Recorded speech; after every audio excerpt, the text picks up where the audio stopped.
everybody to the show. We're so excited to be back for episode 3. Joining me, as always, is my wonderful co-host, Jackie. Now, you kept this pretty quiet last week. It was actually your birthday, wasn't it? How was it in lockdown? It was pretty good. I spent most of the time just renovating the old shed. As you can see, the walls are now painted. It's Very all white nice. now. Yeah. Very nice. I heard you got a window. We do. As well. Yeah, we have a window installed now. So very nice. That was an expedition. That took a good couple of hours of fitting stuff and trying to drill it into the small metal. But it's all sorted. It looks good. Was that all you got up to on your birthday? Did you have any celebration? Okay, just house renovations. Yeah, just mostly doing that. Played some video games as well. Played a little bit of Unrailed. It's like a little fun little co-op 8-bit game where basically up to 4 people have to continuously build a track to keep a train going. So you've got like a bucket to cool the train down. It's like a pickaxe and a hatchet. So you've got to like cut wood. You've got to mine stuff. So you all played that and got pretty drunk. It was a good night. That sounds like a birthday well spent. I would have brought you some early birthday cake, but I didn't know. And also, we're in lockdown, so I don't know how I would have given it to you. Yeah, without further ado, we're back and we're going to be discussing more esports action. For this week's show, our theme is new games, but with the caveat of casters. So we're going to be exploring some of your favourite casters and how they kind of delved into some new titles. And very aptly put, Jackie, you're a man that's explored a lot of different games in your time. Obviously, you said you started off with CS that we were discussing last week. What was the next game that you kind of leapt into after that?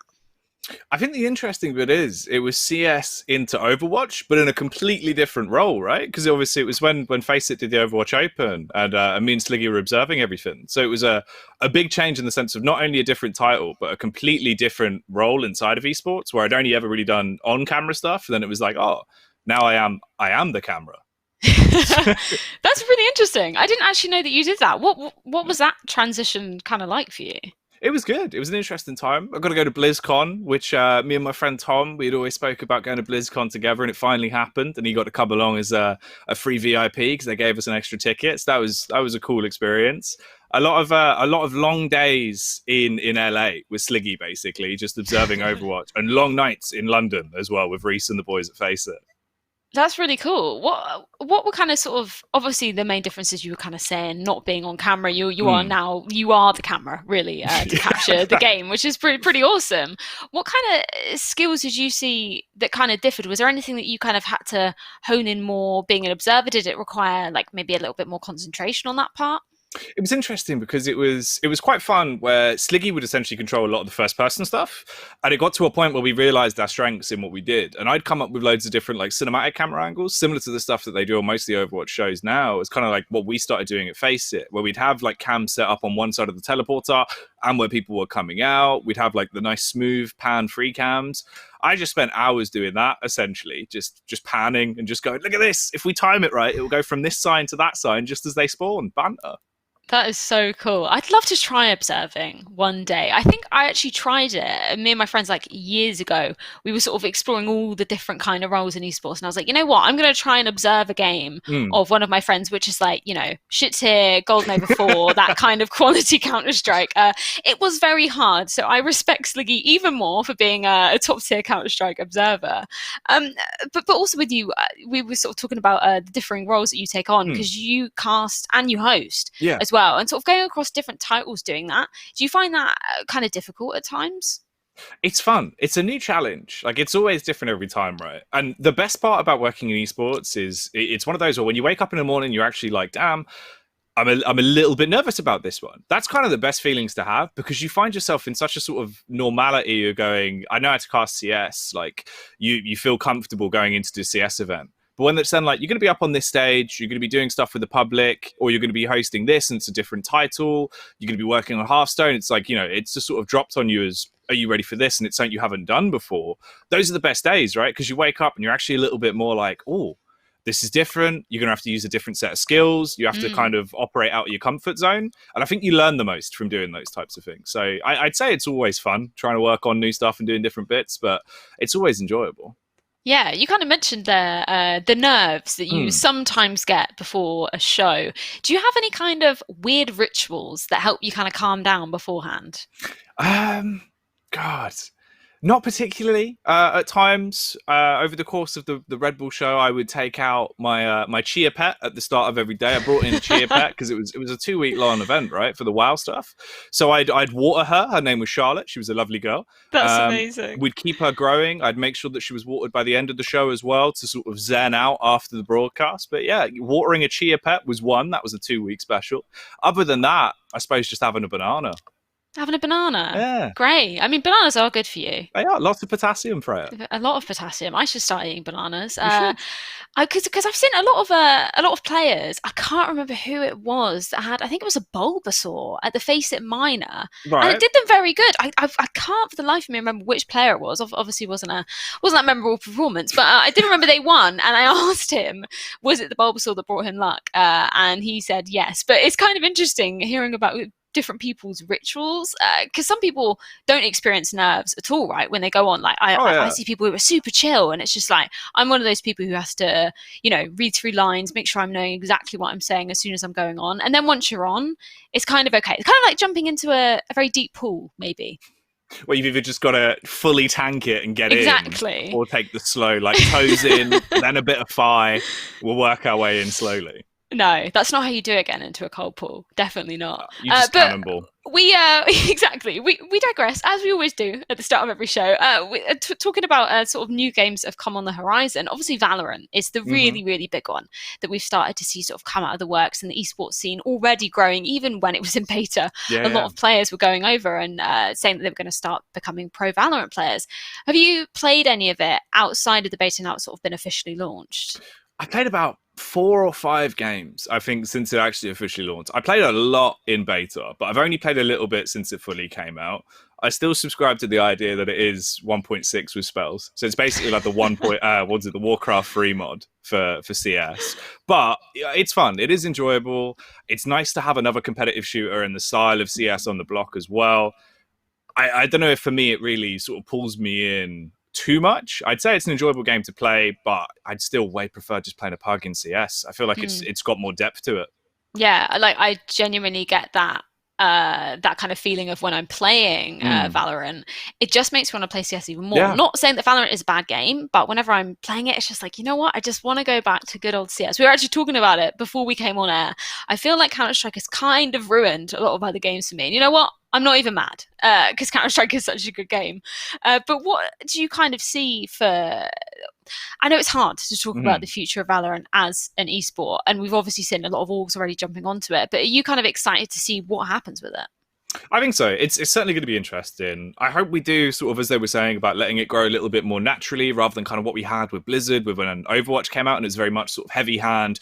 This is how the scene is going to be run, and they sort of forced it into being an esports title. I prefer the idea of Riot letting it become its own thing, establish its scene, and then start to progress and do bigger Riot-funded tournaments later on down the line. I think that's your best chance of it actually becoming a healthy esport.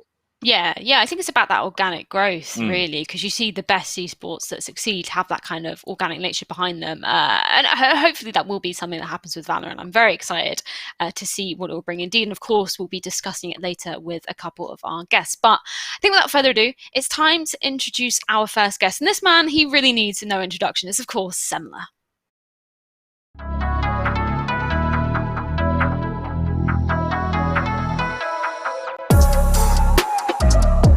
Side. And well, that's what happens when you go around the corner. Happy with one dig. Oh, and another one! Oh, and a third! Happy! He could get another one here too. Dupree is like sweating bullets. Happy's gonna get the quad kill in the ace! What is this? Because everybody was running in one at a time for an IP. First man was at Cars. Zeus picks them up. A kiss cam, really? Oh, wow, okay. I'm ready, Semmler. Ah, there we go. Look at what you made us do. Thank you so much for joining us, Semmler. It's an absolute pleasure to have you on the show. I think the last time I saw you was at Flashpoint 1. So what have you been up to since that concluded? It was indeed. Can you hear me all right? Everything good? Squeaky clean? Loud and clear? I can't hear Semmler. I think we're getting some audio issues, which we will get resolved shortly. Yeah, we don't have you on the TeamSpeak. You should have been down live to the stream. Fine. You're on the Oh yeah, that's There right. he When you have is. a push to There talk we button. go. Hey. Common mistake, to be fair. It does happen. Let's go ahead and put that on voice activated real quick so it doesn't keep happening. There we go. Old habits. Okay. So how's everybody doing? Yeah, I'm good, man. What have you been up to? I can see your lovely background. Obviously, you've been doing a bit of blast stuff. How's that been going? It's been fantastic. Apart from getting used to the sleep schedule, let's say, because when you're not broadcasting, you kind of tend to have a regular sleep schedule. Wake up in the morning, go to sleep at night, all that sort of jazz. And then Blast has just been this like, hey, punch to the face. You're up until 4 a.m. every night. So massive amount of respect to production. Because, if we've got to be there that long, they've got to be there an extra hour on the front and back. So, I mean, it's just been a fantastic experience because you go through that the ups and downs. Beginning, it's a bit rocky. You're trying to iron it out, what works, what doesn't, communication, getting all that squared away. But by the end of it, man, we were just on a roll and everybody was feeling good. And, you get into that kind of flow state where you can do no wrong and everything just feels right. So it's been a blast. Really nice. If you really pardon nice the pun. Yeah. Yeah, I mean, they've really been innovating what it means to, be broadcasting from home as well. And I want to talk about that kind of separately, but how have you been kind of finding broadcast from home as opposed to in LAN studios? We didn't know how good we had it back in the day. That's all I'm going to say. then again, I no longer live in a house with 8 other dudes where I've got my room and that's it, and like after that, it's just, hellscape outside of the door. So I live in my house now with my wife and like everything, we got a lot of room. I've made a gym in the basement. I've got, I'm basically living in my own little apartment down here in the basement when I'm working. So the quality of life is certainly much better. But in terms of working from the road, it turns out when you have a little bit of money to go ahead and invest in some equipment, all of a sudden we can crank out the same quality production that you can on the road. And that was what we experienced with Blast, where it didn't feel, from a production standpoint, it didn't feel any different from being in the LAN events. It was just that we had to deal with a second delay when we talked to Thorin.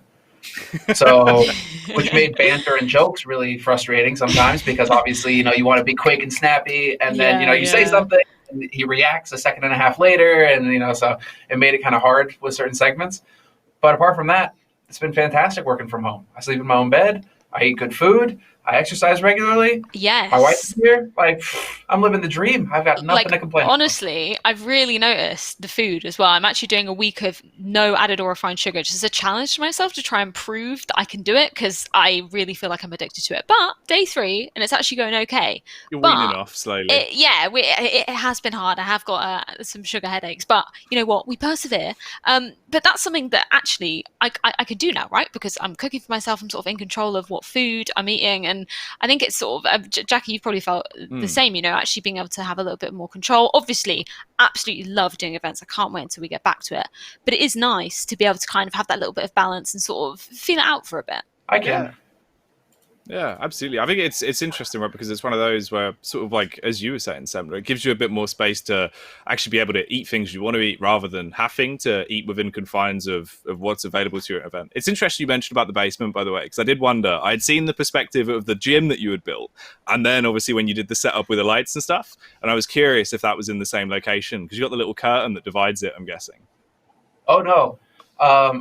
We were super fortunate. We bought a house beginning of last year, and we got very, very lucky because basically the guy who owned the house previous had a goldsmith he had made a whole workshop in the basement. He had expanded the basement and made it a workshop, which was why nobody wanted to buy the house because they were going to have to deal with that. And I walk into that and I'm like, perfect. A whole big space that I can gut and turn into whatever the hell I want. So now we're, we have a little guest room across the, on the other side of this wall. There's a nice guest room with kitchenette and everything, a little bathroom. And then I have my whole office that I've sound insulated and, turned into a little workshop. And then out through these doors, I'm going to have an extra library for all the books that are just stacked up everywhere. And then the gym is down the hall. So we got insanely lucky that, that we found a house that just, you walk through the door and it was just within 2 seconds. I'm like, okay, hold on. The mental checklist of wish list, of things that I want to do with a house. If ever I have the chance to buy a house, we can do everything in this house. We're buying this house. And it just it happened within the next 2 days, That's basically. awesome. That is sick. I didn't realize it's been a year and a half it's been a year and a half that we've been like we literally just finished the renovations about a few weeks ago. So now it's going to be a break on the renovations for a good long while because I'm fed up with it, and there you go. Yeah, But you've been saying, Jack, haven't you? You're sort of doing up your. You say it's a shed. It's definitely a very glamorous shed. You're going to be getting some maybe soundproofing, maybe a little library in there as well. It's pretty soundproofed. Like, so the interesting thing is all the walls are just like caked full of like carpet underlay, but like really thick underlay. So it's not too bad. It tanks most of the sound. Like, you don't really hear anything. So it works for like casting stuff. It sounds pretty nice there. Very nice. Yeah, that must be pretty cool to have like kind of a base that you can just build off of what you want as well. Like I purchased my first apartment with my partner, but it's a 1-bed, and this is literally a corner of my bedroom, which actually works very, very well. But it must be kind of cool to be able to sort of design a place sort of how you want it and fits your lifestyle. I'd love to do that one day. you will. You'll do it. Come on. It's not that. I mean, you just Dream get an big. extra room, and then you're good to go, right?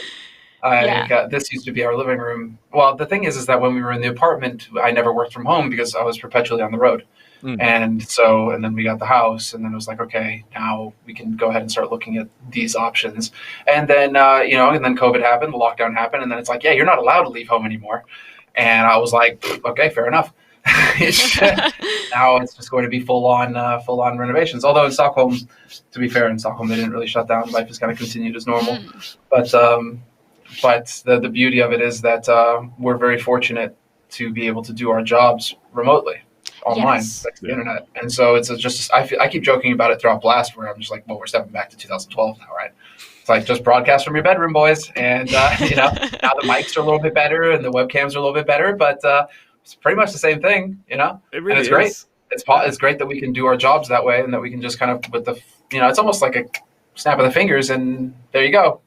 Yeah. Show still goes, and we can still work, and it's absolutely fantastic. So I'm kind of weird now about, do we go back to LANs? Do we need LANs? Like, do we reserve LANs for really the finals now? Can we maybe find that model where we only do LANs for the grand finals? So that would be way more cost effective for TOs, because we're talking about all these TOs who are about to get hit by a recession and who have been struggling for years, admittedly, right? Trying to turn a profit. So do we just do LAN events for finals, and then we just do everything else remote, and just literally do everything else remote leading up to the grand finals? And then the grand finals is just like, that's where you go ham. You fly in, you bring a suit, you do everything right, and then boom, you just have this massive grand finals, and it's something to look forward to versus what we had before the lockdown. I don't know. I feel like this is a big opportunity for us to kind of rethink the model. Yeah. And, I think figure out where we're going. super interesting as well. Like, obviously, you're picking up on sort of the stuff that Blast were doing with sending cameras to every single player's house so that we could still get the reactions as well. That was huge. Cameras. Sorry, I don't mean to cut you off. Well, I do. No, go ahead. They didn't send cameras to the players' houses. They sent cameras. They sent basically a box to the broadcast guys. So like Thorin, myself, Moses, Scrawny and Launders, we all got shipped a big box, and it's like Christmas basically. Because what's in the box, man? Except that it's not your wife's head, and it just spoils the movie. It is, we got like 3 lights, we got a camera, like a capture card, a sound card, a couple of headsets, like just all the stuff. And so we were able to. That's why, which was fantastic about Blast, is that it was all identical. Right? Everybody has the same setup. So the sound is going to be the same, lighting is going to be the same, everything looks the same, and you could, it feels like you're in the same studio together because it's all the same. Yeah, that's that fantastic. consistency is that's super important. Sorry, apparently we're getting the wrong audio through the stream for Semmler. We're going to try and fix that. Maybe if you can select it it might be in your vMix settings. I don't know what my vMix settings are. I think it might be in Chrome. If you go in Chrome, that's how I changed mine. But we'll give you a minute to try and figure that out. Hopefully, production might be able to help you out with It should be the little webcam icon in the URL bar. Give that a click. See if that lets you do anything. That's probably your best bet. Here. There he is. But what's the default? Always block camera and microphone access. Don't want to do that. No. Give that an allow. Jackie, you should do tech support. Yeah, to be fair. You're very calm, I did IT in college, but I dropped out because I stopped going in to actually go and cast some of the Australian stuff at Face It ages ago. Really? Yeah, I just stopped going in and just couldn't be asked. I was just like, well, CS will guide me through life. Let's ignore this education thing. That's amazing. It worked out. Yeah, evidently, Was that at weird o'clock in the morning? You said Australian stuff. Yeah, so we were doing the Australian, then EU, then NA, and I think it was me, James, and Dan, and we Of did them course, yeah. in circles. Wow. Those are the stories that James has told me about of like sleeping on a sofa for an hour Oh, yeah. and then going to his other job and then coming back doing a broadcast for like 10 hours. Because there was one of them I did where I slept in the boardroom across 3 chairs, and I woke up and there was a meeting going on. Everyone just sort of looked at me and was like, "Oh, you shouldn't be in here." And I was like, I was Is that any sleeping. better? Is he working Let's now? see if Reese will give me a nudge if it's good. Was Exactly that the same, month up? apparently. Still the same. Still the same. Okay. Well, that time I'd set it. Maybe we need to redo the call so that it can pick up on the new input. Maybe you can try rejoining. Yeah, let's try rejoining the call. Get out and we will try again in a minute. He'll be joining us very, very shortly. Just a few little technical issues. What would it be in esports without a few technical issues, It just wouldn't be esports. Oh, there we go. Semmler's back. Let's see. Are we good? Okay. Waiting for a virtual thumbs up. Yeah, there we go. Good now. It's Awesome. taking from the correct Okay, one. perfect. Oh, nice. Okay, well, we've digressed a little bit, but let's come back onto the topic of new games with the sort of caveat of casters moving into different games. Because obviously, undoubtedly, where everybody will, or most of your fans will know you from is Counter-Strike. Mm-hmm. And I kind of wanted to ask you where your career actually began as a commentator. How did you first start getting into it? Let's see. Kind of similar to what we're doing right now. Let's see. So exactly similar to what we were doing now. I was playing games and I kept getting knocked out of tournaments because I sucked, and I was better at casting, and people liked listening to me cast more than they liked watching me play. And at the time it was XSplit, and all you needed was a laptop, and it wasn't super demanding, and I was able to stream. And so then I streamed casting, and Bloodline Champions was on the up and up for the, at the time, because at the time it was like StarCraft 2. It was that perfect storm where it was, StarCraft 2 came in, populated Twitch before Twitch was even a thing. It was Justin, and then, those were the streams, and then Justin were like, oh shit, we've got something here. And then they made Twitch, and Twitch was StarCraft, and then LOL and BLC and CS and all the other games came along. But, it started out with StarCraft, right? And at the time I was playing BLC and just casting BLC, and got offered a chance to come over to DreamHack Summer by James Harding, who at the time was like the esports officer for Stunlock Studios, who were doing Bloodline Champions at the time, and basically said, hey, if you can get over here, we don't have a budget to fly you, but if you can get it, get over here and cast. You're welcome to cast. And so I took my savings, spent it all on a ticket, and flew to Sweden, and was just like, hey, I'll get a awesome week vacation in Sweden if it all goes to shit, and if it goes great, who knows. And came back 6 months later for DreamHack Winter. That time they had a budget. That time they could fly me out. And then that's when we came up with the idea for the Good Studio. I stayed an extra week at James's place in Huvda, and we came up with the Good Studio, moved to Stockholm, rented a house. That was the house when I started casting CSGO, when I think we were up to like 12 dudes in that house at one point. It got pretty packed. We turned the garage into a bunkhouse, into a bunk room, basically. Oh, wow. God. That was fun. That was good times. Good times. It's always rose-tinted glasses, right? Like, oh, it was back in the day. When back in the day, I was definitely not happy about walking into the kitchen and it just being like a fucking war zone with dishes and shit everywhere. And I'm like, why can't any of you assholes wash any dishes? Stuff like that, where at the time it isn't that great. But looking back, you're like, oh, I don't remember that. It's very convenient. I forgot all about that, But yeah, it's just one step at a time. Was this around the time of Semmler is Missing as well? That's exactly it. That's when that trailer got made. Right. Yeah, I was coming back from Anaheim, and Apollo was he was on the flight, but he was on KTM, and I was on SAS, I think, and so he landed an hour before me, and didn't wait because I can't remember. I think we had the show going on that night, so I think he just took off. He jetted, and then my bank decided to block my card. I didn't have a cell phone at the time, and no cash. So I was just stuck at the airport, like, well, shit, what do I do? And so I convinced the information desk to let me use their phone, because they were sweethearts. They were really nice. And, they were like, oh, this poor American boy, like, let's help him out, right? He's an idiot. And so, I got on the phone, and I kept calling Wepus, and Wepus thought that I was a telemarketer. So he didn't pick up because he didn't recognize the number. So I don't know which telemarketer calls you 10 times and leaves voicemail messages. It's pretty aggressive, yeah. You know, like yeah, he's definitely the guy looking for that bonus, right? So Weapus, you know, that was the whole meme of like Weapus knew it was him who orchestrated it all along. But yeah, those were good times. There were some good moments at the Good House for sure. Oh, that's so good. It's cool to get the extra context about the story, because it's one of those videos where it's like, this is amazing content. Oh, but yeah. it's also just like, what actually happened to him? Yeah, Why was he stranded? Dude, we had no money. They took their coffee money. The information desk, they were so sweet.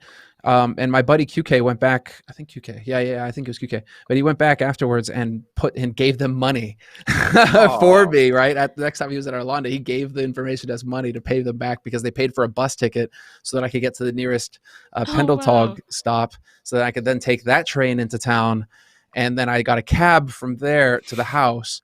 And again, no money, so I had to beg Will, who was James's brother at the time, to pay the cab driver.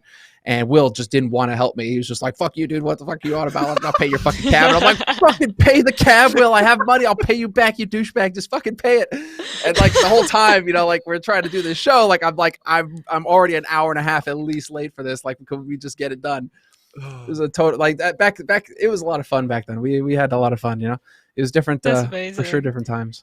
Yeah, you kind of mentioned some of the sort of major differences between events then and events now. Do you feel like, but is there like sort of any differences, you know, in like technology or sort of advancement you feel like we've made? Because I feel like esports, every year we make such big steps into sort of becoming better as an industry. Like, is it crazy for you kind of looking back on those events and just going, wow, it was so different, and it wasn't even really that long ago? It wasn't that long ago. Yeah. I mean, what, 8 years? 7? Yeah. Something like that. Yeah, I don't know. I mean, maybe this is like getting long in the tooth or whatever, but I miss them. I miss those days really bad.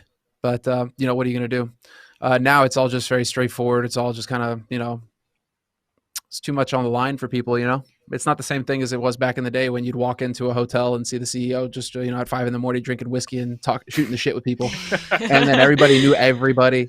And you were just talking with everybody, and it was always the same people. So, you know, you always felt like you knew everything. You had your finger on the pulse, and you were just talking it up with everybody, everything that was going on. And it felt like a real, you know, tribe esports. You know, it felt like us against the world, right? It felt very tight. And as time goes on, things change. More people come in. Obviously, investors, more money changes the whole atmosphere. Now it's not as wild as it was, right? It's much, much more PC uptight, whatever you want to call it. So just the whole atmosphere of esports has radically changed from what it was at the beginning when we got into it, when, you know, but that's just how things go, right? I mean, you start out small and nobody gives a shit because, you know, you're nobody. And then all of a sudden people start taking interest, and then there's money, and then there's money, and there's power, and there's influence, and there's pride, and there's all this other shit that gets involved. And then it just changes. It's the natural course of things, I think. So we're just in that period where we have to be extremely grateful, I think, for having been there and seen it, right? Because if you're coming in fresh now, you'll have no idea what it was then, right? Exactly. And so I am extremely grateful that we got to kind of go through that whole phase and got to do the good studio. Just fucking, dude. Just a bunch of guys in a house, like fucking ripped apart that basement, turned it into a studio, and just started banging out content for fun, right? For fun. We didn't even know if it was going to work. We all just, I booked a one-way ticket. I had no idea what the fuck. I packed 2 bags, booked a one-way ticket, and just got on a plane to Stockholm. I was like, fuck it. If it works, it works. If it doesn't, I'll figure it out. Whatever. It was really just like the back to the wall kind of scenario. Yeah. So it was a lot of fun, man. I don't know. Very different times. But, you know, here I am sounding like some old fogey or something, like stuck in the old days. No, it's cool to relive those sort of memories as well. Exactly. Like, I obviously haven't experienced that. I've only been in esports for, you know, like two and a half years, really, like properly doing this as a Really? profession. I thought you were longer in the tooth than that, Freya. I like properly sort of paid. I've done it sort of reporting and just doing interviews off my own back for maybe like 5 years, but nothing, you know, on the level that I'm doing now. So yeah, it's super interesting to see where esports has come from, and it is really amazing, you know, to go from somebody who's watching these events to being inside the space and seeing how much esports has changed within that really, really short time period is amazing. Like, I really appreciate just sort of looking at it and hearing people's stories of it. It's fun. You can go back and watch all those finals were ghetto. DreamHack Summer and Winter, man, different times. Well, you know what? You want some nostalgia? We're going to give it to you because we've collated 5 of your best casting moments. So let's take a look at them. What?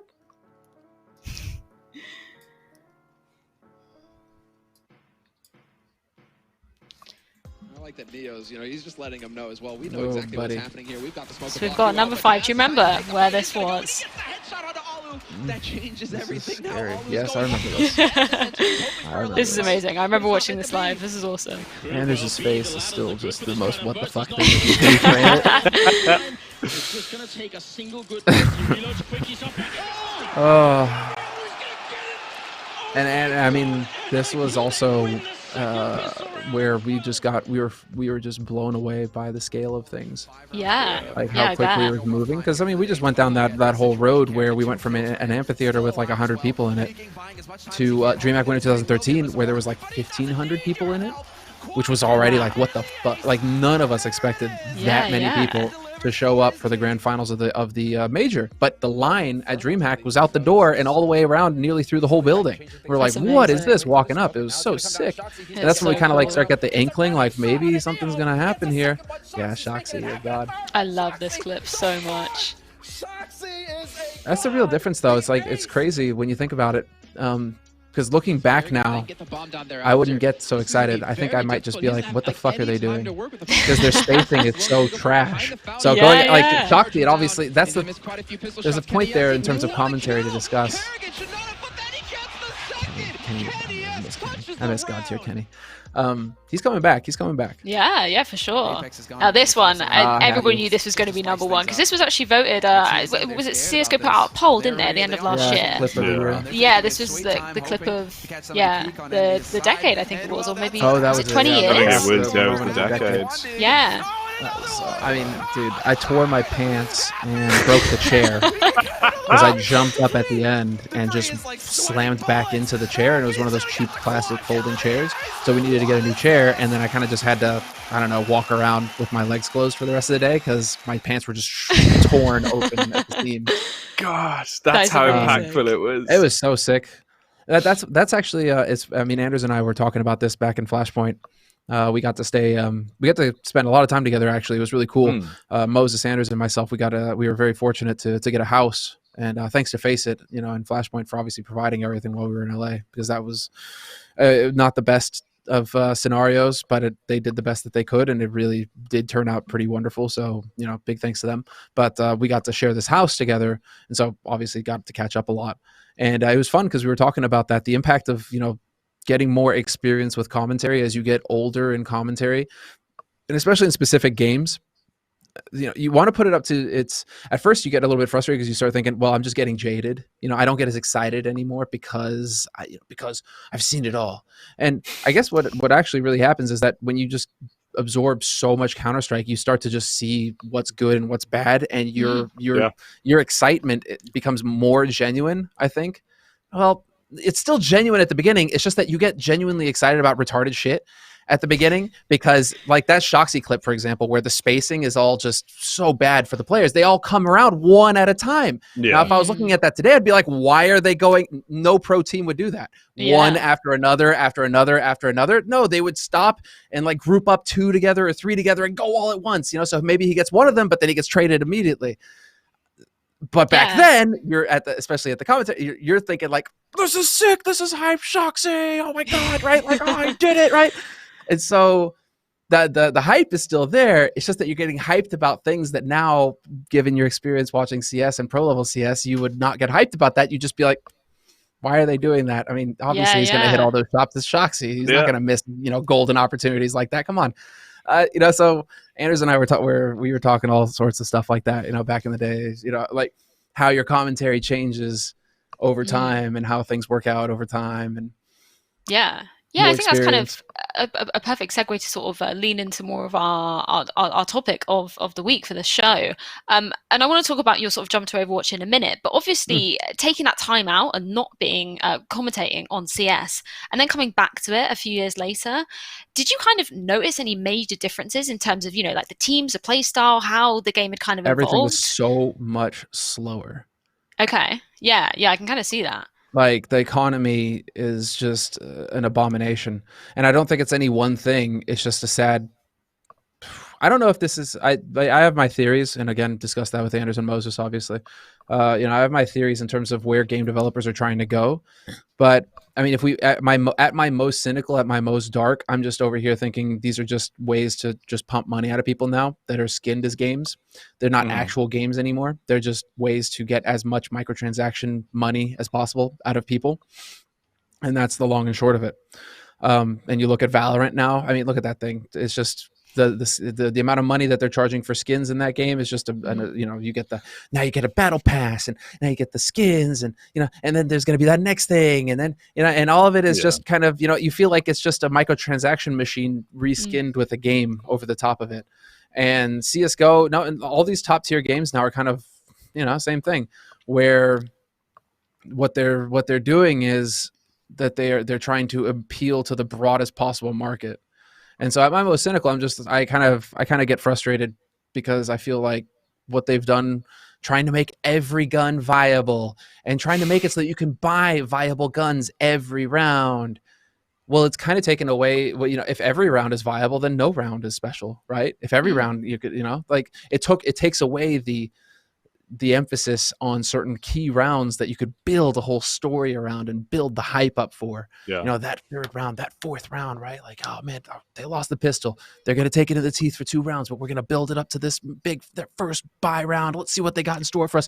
There's a natural hype there. These days, it's like, oh, they lost the pistol, but don't worry, they're forcing next round. Oh, and because they're on the T side and they got the bomb plant, they have more money than the CTs, so their buy is actually going to be stronger. They're going to get 3 AKs. It'll be fine. Oh, yep, look, they won the round. Yeah.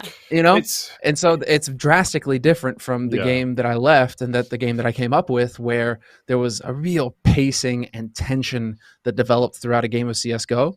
And now I feel like sometimes it's just COD, where every round is a round, and every round everybody's got guns and everybody's lethal, and no round is special anymore. And because now you have this safety net of you lose a round and you don't get that reset anymore, games are much more drawn out. We get way more 15-15 ties, overtimes, because all of a sudden teams that are shitters that would have lost that round and then lost the game instead now get a second chance at it, a third chance at it, a fourth chance at it, and before you know it, you're up to 30 rounds, and then and you're like, listen, in any real world, or like, let's take it like 2 years ago, 3 years ago, this team would have lost, 16-8, 16-9. They would have put up a fight, but it would have been 16-8, 16-9, and that would have been fine.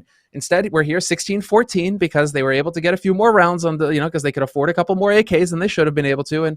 And it didn't change the end result because the better team still wins. And so, or you get these random upsets that happen, and you're just like, well, shit, this wouldn't have happened if it was the old economy. But again, I'm over here, it's like, am I old or what? Like, I don't know what to think anymore. I think the thing is, though, what you're saying resonates with a lot of people, especially like a good majority of the talent from the CS scene. Everyone's basically been saying the same thing. Like, I've been thinking about it a lot recently. Like, me and SCO, who was doing a lot of the stat stuff for Blast, right?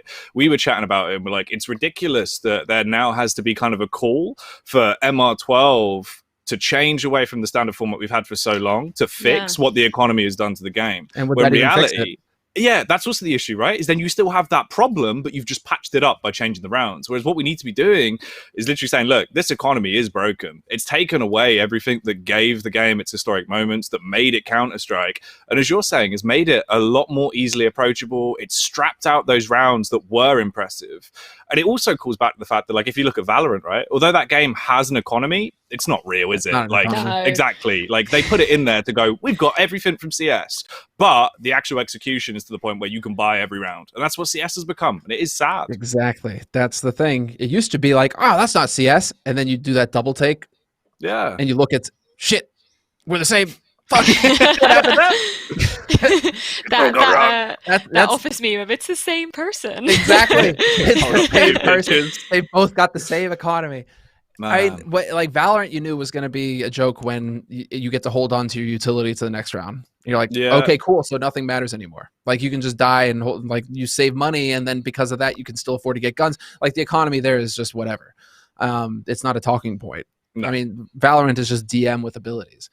And then CS is almost turning into just DM with the bill. It just feels like it's DM a lot of the time too. Just like people just running around looking for fights because they're always dangerous. They don't need to try and set up a strategy. They don't need to try and set something up to trap people anymore because their guns are less powerful, because they can just shoot you in the face with a gun that now all of a sudden does more damage or is valuable in the same way that an M4 or an AK is. And then you're just sitting there going, well, what is this now? You're winning rounds that you shouldn't win. But then I don't know. The thing is that I want to say that I've always been a bit of a cynic, I guess, or let's say a pessimist maybe, when everybody was like, oh, but the devs are listening to us. And since the beginning, I've always said, yeah, but the devs are here to make money. They're devs. Their whole purpose of this game is to get as many users onto the game as possible. Now, if they can do that within the confines of esports and take feedback from the players, and if that makes sense, to what the players recommend in order to appeal to the largest, broadest market possible, then yes, the devs will probably take that into account. It just so happens that the vast majority of things that players and us recommend do not appeal to a broader audience. And so hence the frustration where the players are like, but the devs never listen to us. It's like, yes, the devs listen to you and they may even agree with you, but they're also thinking, will this print me more money? Yeah. And turns out that a lot of the time, no. And so even in all this frustration with the economy and all of us bitching and moaning about the economy and how the games are longer, all that, we've cracked player-based records, how many times now? Yeah. And is that what are the devs going to hear the loudest? Are they going to look at this Reddit where there's like the same 100 people who keep commenting every freaking thread, and they're just like, well, that's we know all these guys, it's just the same people, whatever? Or are they going to look at the 1.3 million people who logged in today on their game and who are most likely spending money? Yeah. Right? Yeah, no, it makes sense. I mean, we kind of been spending a lot of time talking about Counter-Strike, but I also kind of wanted to bring up your move over into Overwatch. How did that decision for you kind of come about, and why was it Overwatch that sort of appealed to you as an esports title? At the time, before that, Anders and I had actually cast Overwatch the year prior to my move, because we wanted to just experiment with it, and we were playing it and we had a lot of fun with it because at the time it was a fun game to play. So, when you got fed up with CS and you needed to change up and shift to another game just to reset, right? You played Overwatch, and Overwatch was really fun. So Anders and I were even casting a bit of it. We did the E-League thing. Overwatch Open. Yeah. And we did that, which was fun. And then obviously Blizzard shut down all third-party tournaments. So then, we got less opportunity to do third-party stuff, which was a shame because we would have liked to have kept casting some Overwatch at the time. Just the opportunities dried up. And then, CS, the schedule in CS is so unforgiving that you don't really have much time to do other things, even if you wanted to. But then obviously Anders and I decided to go our different ways. And then and it was almost providence, I guess. I don't know, just things needed to happen, which is an interesting thing. I don't know. I mean, life is complicated in all sorts of different ways. My family is over in LA. And so when Overwatch came and asked, pretty much at the time that Anders and I split, they asked me if I would be interested in coming to cast Overwatch. And the guys who would be involved were like guys that I really liked. Matt Mr. X, who I met, Matt Morello, right, who I met at the Overwatch Open. And we hit it off. He was going to be a part of the project. Monty, going to be a part of the project. Doa, guys that I love. So I was like, great. I like these guys. I've got a lot of faith in these guys in particular. And Blizzard are going to throw money at this and we're going to make it a big thing. Let's roll. Let's see. And it's going to be a different thing because at that time I hadn't worked in that corporate environment yet. And so when the opportunity arose, it was the opportunity to get a salary and to work with one team, one company all year long. And so just from a new experience point of view, I was like, sweet, this is all new. This is everything. These are all going to be new experiences, new ways for me to adapt and grow. This couldn't come at a better time. Perfect. Let's go.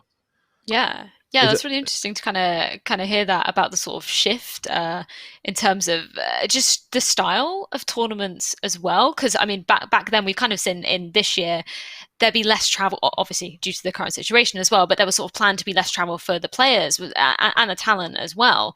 Was that something that sort of attracted you to it in terms of it being sort of in mainly one location and working with that same team and the same sort of commentary duos, that sort of thing? Yeah. I mean, for me, it was still travel because obviously I live in Stockholm. So for me, it was still travel because I was going to be in LA, but I would be in one location for that period of time. And so the first year sucked because I lived in Airbnbs. So that was a learning experience. Airbnbs, it cost me a fortune, and you know, I lived in Airbnbs, which you're never really comfortable. It's never at home because you're in an Airbnb. And so the second year I came back and I said, right, I didn't have a car the first year. I didn't have a car, and there's no way I'm doing Airbnbs again. But rather, instead of renting an apartment, which I looked into, I thought about, I said, you know what, I'm just going to buy a van and convert that van into a live-in van. And then I just became a hobo for that year. And it was great. That's amazing. That's pretty cool. cool. I had no idea. Oh yeah, the van life. It was great. And it was great, very specific. Like, I'm sure that if I didn't have Johnny Carson's shower to shower in at the studio, because we were in Johnny Carson's old studio, right? So like, if I didn't have the wardrobe where I had a massive shower bathroom to just use whenever I wanted, and obviously there's the gyms as well. So I was going to the gym every morning and showering and saunaing there, and then I'd go to the studio, and then if I needed another shower, I had the shower at the studio, restroom at the studio. So I never had to worry about those things. All I needed to worry about was a place to sleep at night. And so I had all these nice little neighborhoods that I would go to, dark, quiet, and the main thing is just don't be an asshole. Don't leave trash. Don't make noise. Don't bother anybody. Just be quiet. You know, do your thing, and then just leave. And I was up at 6 a.m. every morning, so I would leave before most people were even up.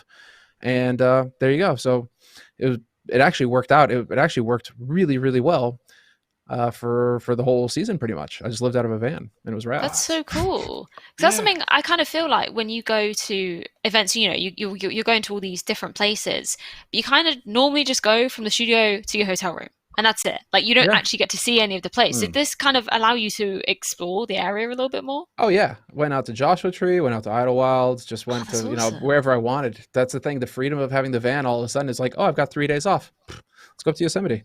Like, that it was the best. It was life-changing, because the first year you feel, if you live in Los Angeles and you don't have a car, you're a slave. You're just trapped. You're stuck. It sucks.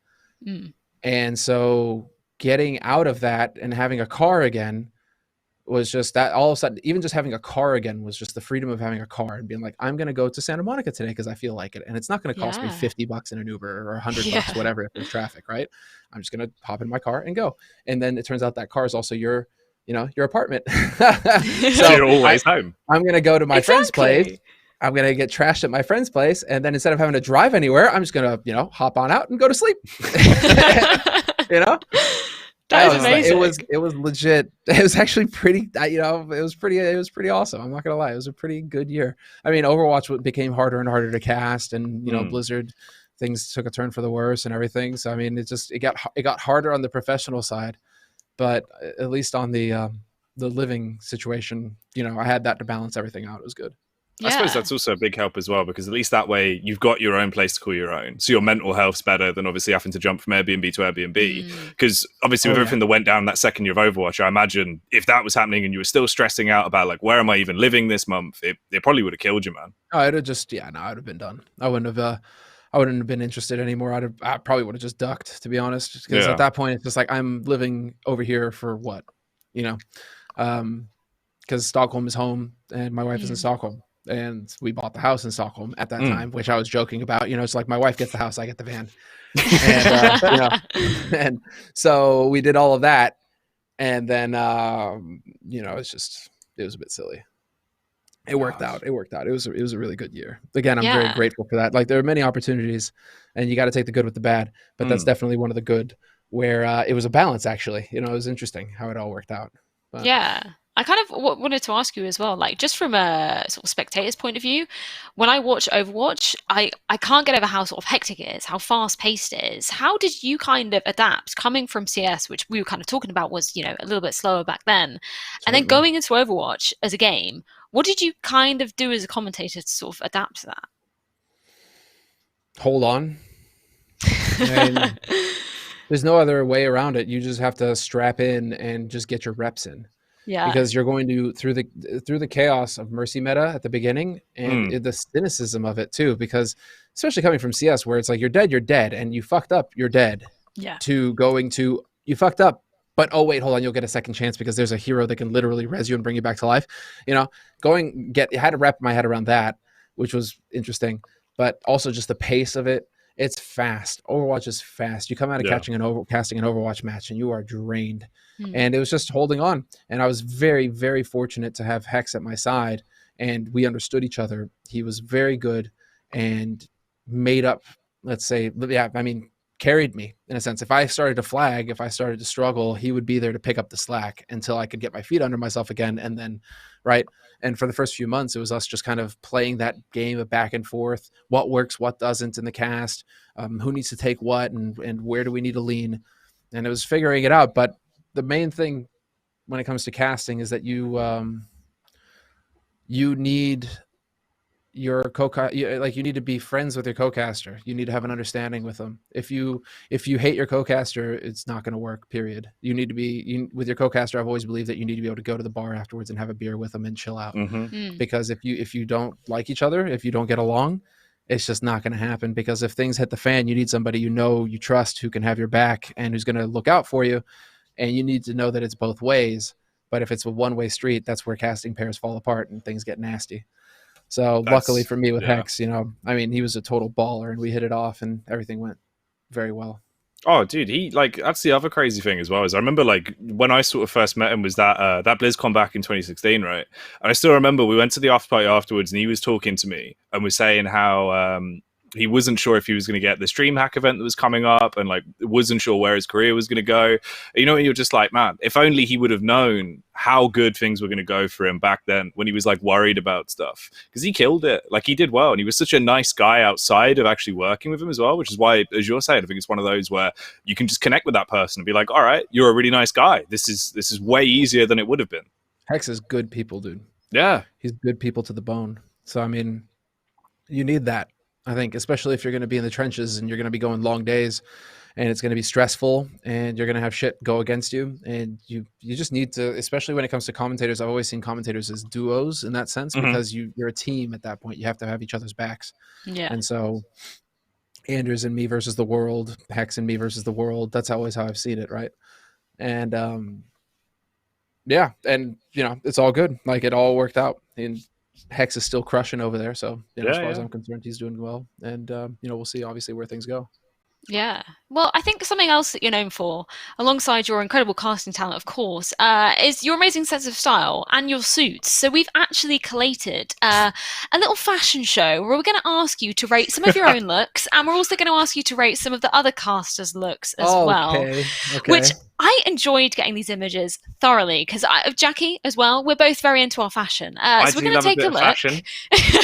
We're going to take a look at image number 1, and I believe this is one of your looks. Hey. Of course, a lovely bow tie from Blast. I like this. Good colors. It's nice. This is shit.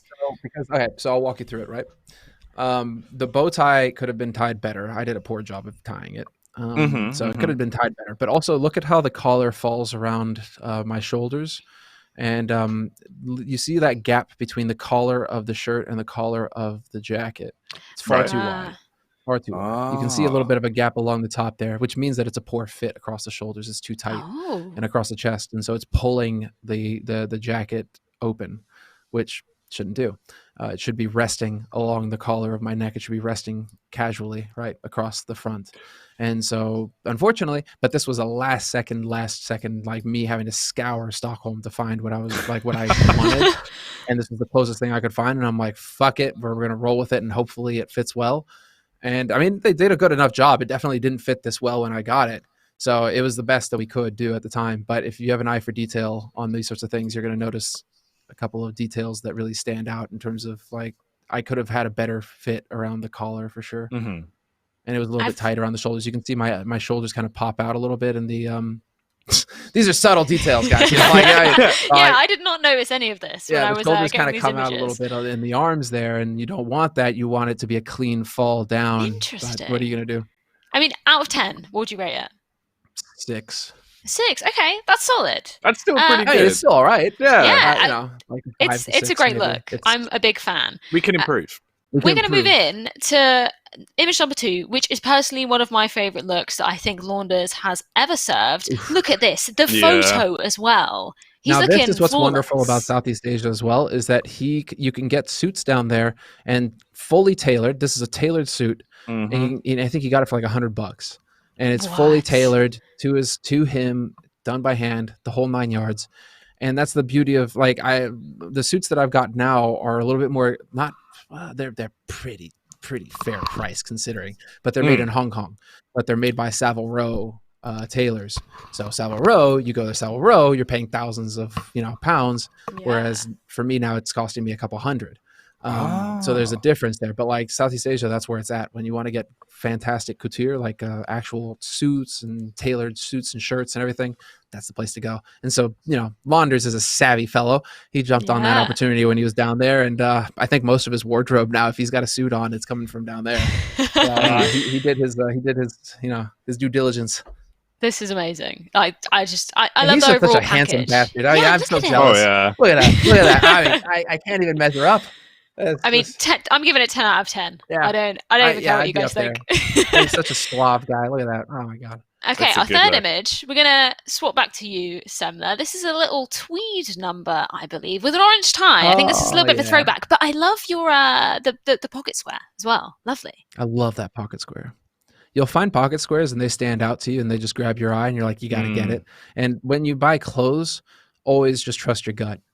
That's all it is. If you got to think about anything, hang it back up and don't buy it. But as soon as if you see something and you love it right off the bat, only ever buy something, especially new, but only ever buy something if your gut tells you you want it immediately. If you got to hum and this haw, is the motto. yeah, if you got to hum and haw about it, maybe or whatever, don't hang it back up I've again and never turn really away. thought about that because I'm one for like I love clothes, but I'm also living in England. Sometimes it's not the weather to serve a certain look, and I'll see something and I'm like, I absolutely love that, but when am I going to wear it? So you know what? I'm gonna live my life by that motto.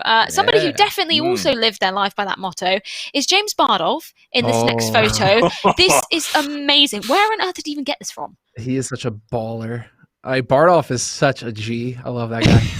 I mean, he's right. I can't remember. I think it was the same site that they used. Like, I can't remember the story. Shoot, it was too long ago. But it was a site that they'd used for something else, some other Face It content. I think that they'd shot or something like that. Shoot. That's awesome. I can't remember. Yeah, but yeah, it was. All right, dude. He showed up. He's done some crazy shit. He's a fun guy. Yeah, this is probably one of the least crazy things that James has ever done. But I love the sunglasses to go with it. It's a 10 out of 10 from me. We're gonna throw it back to another one of yours, Semmler. I believe this is from DreamHack, and I think this is a pinstripe number. Yes, Ooh, yeah. I do like this. It's the tie for me. The tie does it. I like the tie. Yeah. I think it's interesting. The pocket square maybe would be the only thing that I'm like, maybe it doesn't totally tie it together, but I do like it as a separate piece. But other than that, it's the fit on this one is the only issue. Other than that, I think like the tie looks nice, but the fit's off. This is all right. So do you guys remember that show Hannibal? Yes. With Mads Mikkelsen? Yeah. Dude, I mean, he's the guy who launched the double overhand. The what's it called? I think it's the double overhand. It has two names. You can call it the double overhand, or you can call it the knot. This knot, right? The wide triangular pyramidal, knot. He launched that again, right, with the wide collar and this knot. And so obviously this is then that time. The only problem is that it's exactly that. The fit is just. I mean, you can see it. I'm looking at it right now, and it's just because you can see here the top button. You see all this stretching that's going on across my belly. I've got too much belly to be wearing a suit like this. In this picture, too much chub going on, and it's also too tight across the shoulders because you can see that you see again that shape of my shoulder popping out, and then it follows the outline of my arm. It needs at least a centimeter or two along the top again, just to give that a little bit of room so that it sits a bit more comfortably and sits a bit more loose. So right now, like this is way too tight, just way too tight on me. It's trying to go for that aggressive European style at the time where you chopped up the sleeves and chopped up the legs and wore everything really short. But now looking back, I kind of think if I could have just given it a bit more room to breathe, I'd still be wearing this suit today. It's just that now it's just too tight, but I love a good charcoal stripe. That's the thing. I wanted an aggressive stripe. I wanted an aggressive suit at the time. I knew that I wanted a fucking suit that would pop. And I definitely had the mob boss mentality back then because Room on Fire was dominant and we were just kings of the world. So I was like, I'm fucking God and I need a suit to match. And so, had the had the charcoal or like the chalk stripe right ready to Yeah. go. But it just it's just the details, you know. It's all these little details where you're just like But that's the thing, you look back on those little things and you're like, it's not quite there, but I do absolutely love the design of that one. Another one that I love the design of, this is your time to sign, Jackie. This is incredible. I love the image. Oh, dude. Dude, the thing is, boots that make this. the boots are everything. I remember I found them and I was just like, I need this in my life. I want to look like Vince Noir. Oh, dude, what a this is me. That suit is amazing. The pose as well, it's just like it all comes together. It's amazing. I would love to have suits like this too. I've looked for them in the past, but in Stockholm, good fucking luck. You're not going to find anything like this. This is way too loud for Sweden. Where did you get that from? Oh, this is literally our callback, Freya. It's our favorite website, ASOS. Oh, no way is it ASOS. Yeah. No way. Oh, dude, my honestly, God. ASOS has some of the most outrageous hidden gems. If you spend enough hours on that website, you're just like, well, I'm buying this. Spend enough hours. Oh, yeah.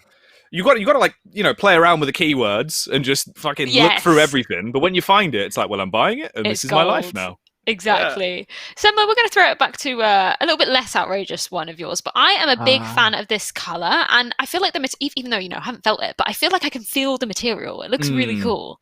Yes, this was one of the first 3 suits that I got from my tailor that I use right now.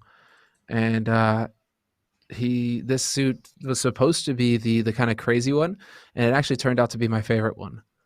It is very nice color. It's so comfortable too. It's kind of like a linen cotton kind of thing going on, and it's like, and it's just so very. It's just now I've gotten too broad on the shoulders for it, so it's a little bit too tight. I wore it for the Blast broadcast. I think one of the days I wore it, but yeah, I did. I'm pretty sure.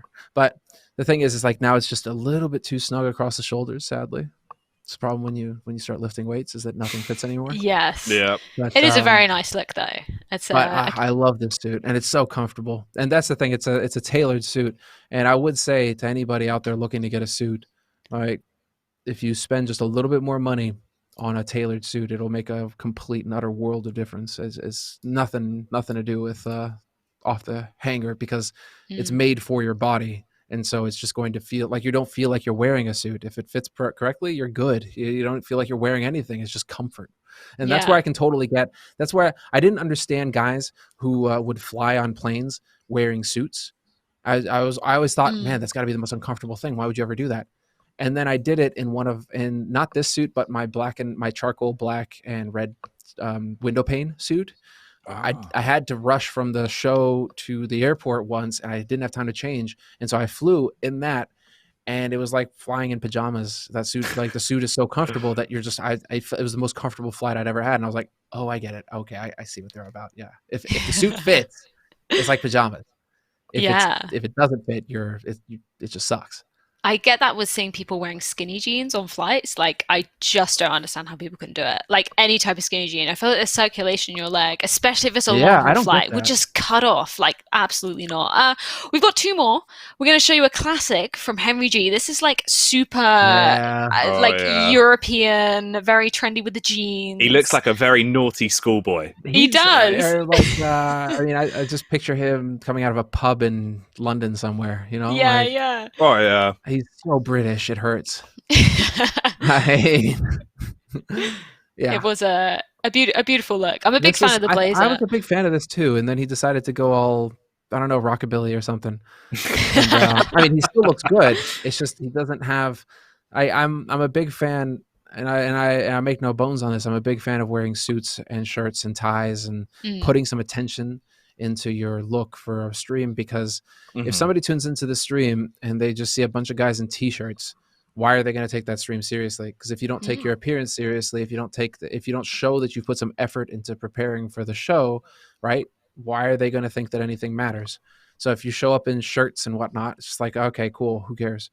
But if you show up and you've put a little bit of attention into your wardrobe, then I think that, you know, the takeaway is that whether you like it or not, as a society, we're trained to see suits and take suits more seriously. If you see a suit, you know this is supposed to be more serious. It's supposed to be a more serious thing.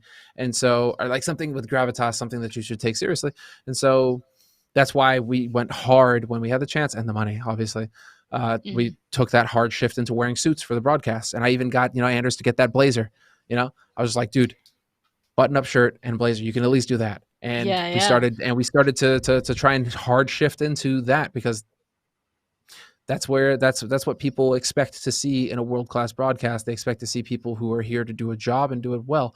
I'm not saying that, I don't know. This is just me, and this maybe, but it's just, I am a little miffed. I am a little annoyed when I tune into a broadcast and I see just everybody in t-shirts, and I'm like, all right, so you guys don't take your job seriously or what?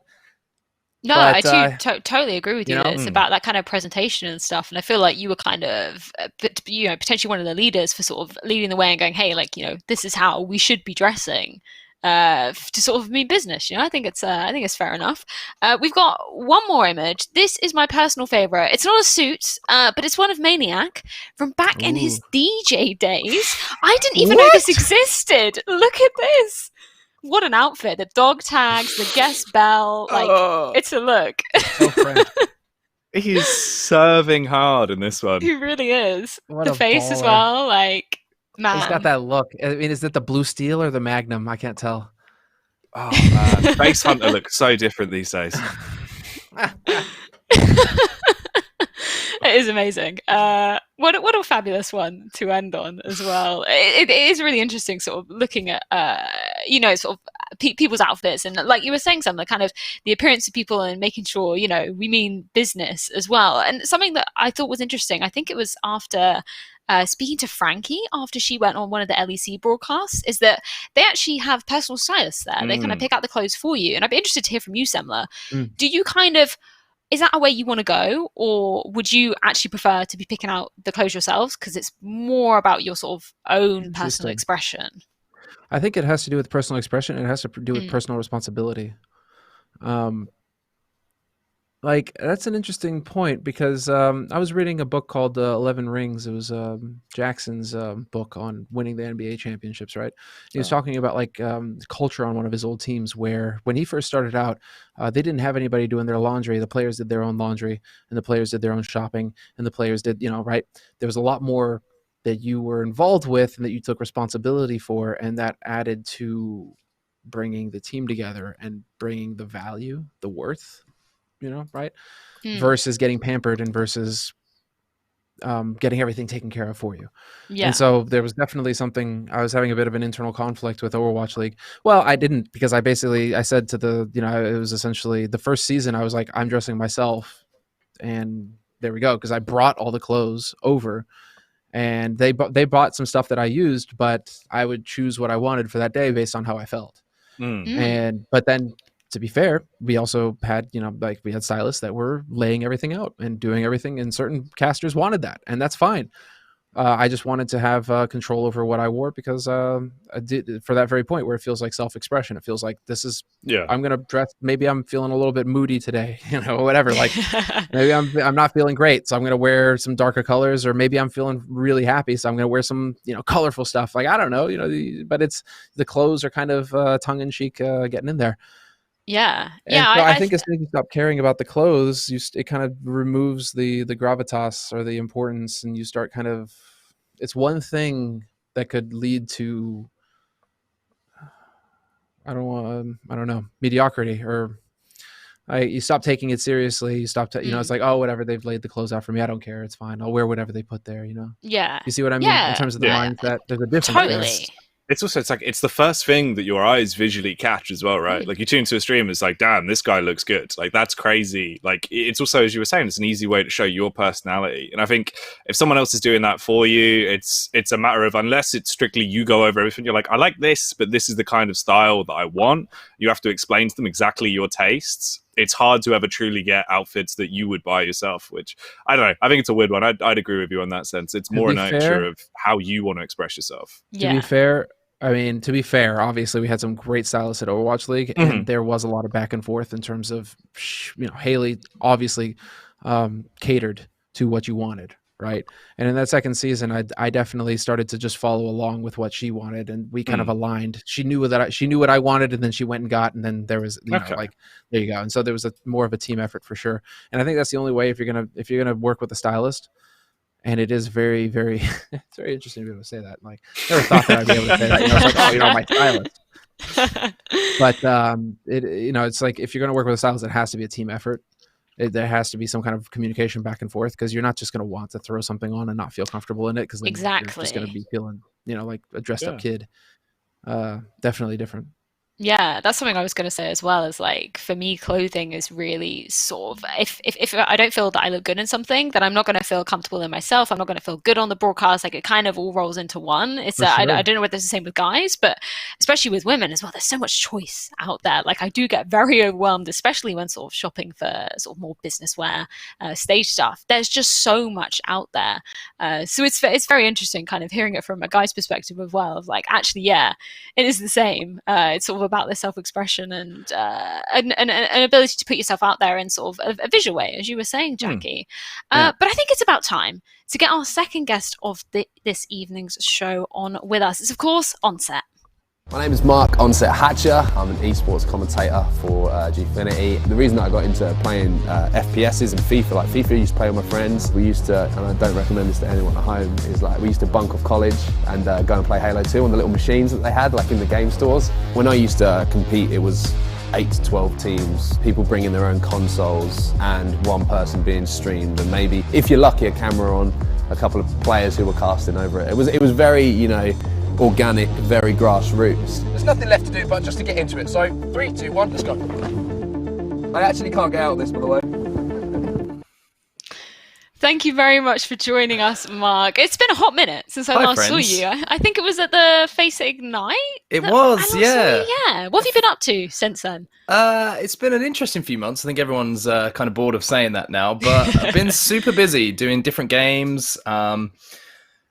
Doing a lot of Apex, FIFA, and obviously looking forward to the release of Halo Infinite coming up, because that's kind of like home for me. Yeah. Must say I'm really happy that you've only ever been able to get access to that one clip there where I get stuck in the Zorb, because there's another angle of that, and my trousers are actually really low, is all I'm going to say. Like, I got proper stuck and they rolled over, and basically the sky saw a lot more than what it possibly could have wanted to. So yeah, it wasn't my finest moment, but yeah, you got to do what you got to do. That is amazing. All for the content. I think we can all relate to that.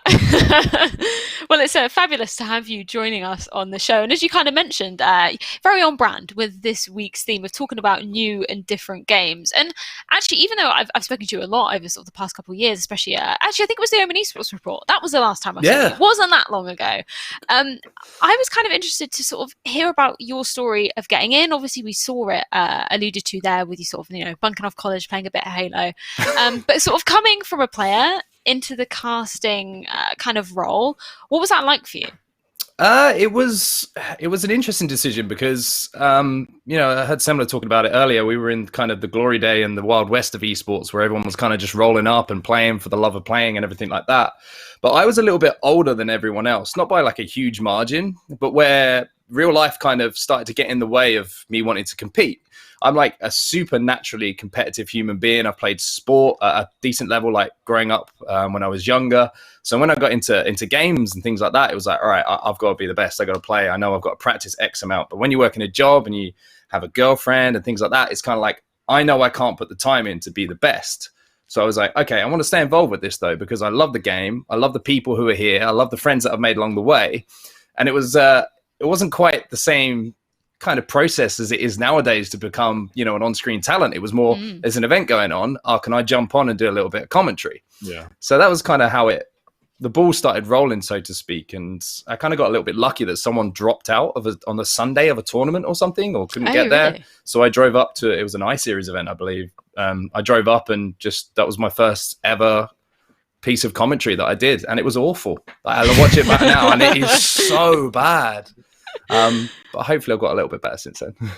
Just a smidge, mate. We were talking about I think it was Jacky last week. Actually, I got to see your first clip that we were talking about. The sort of I think everybody's had that experience, but when you watch it back. But at the time, actually just jumping in at the deep end and doing that, it's so worth doing, isn't it? Because you learn so much from it.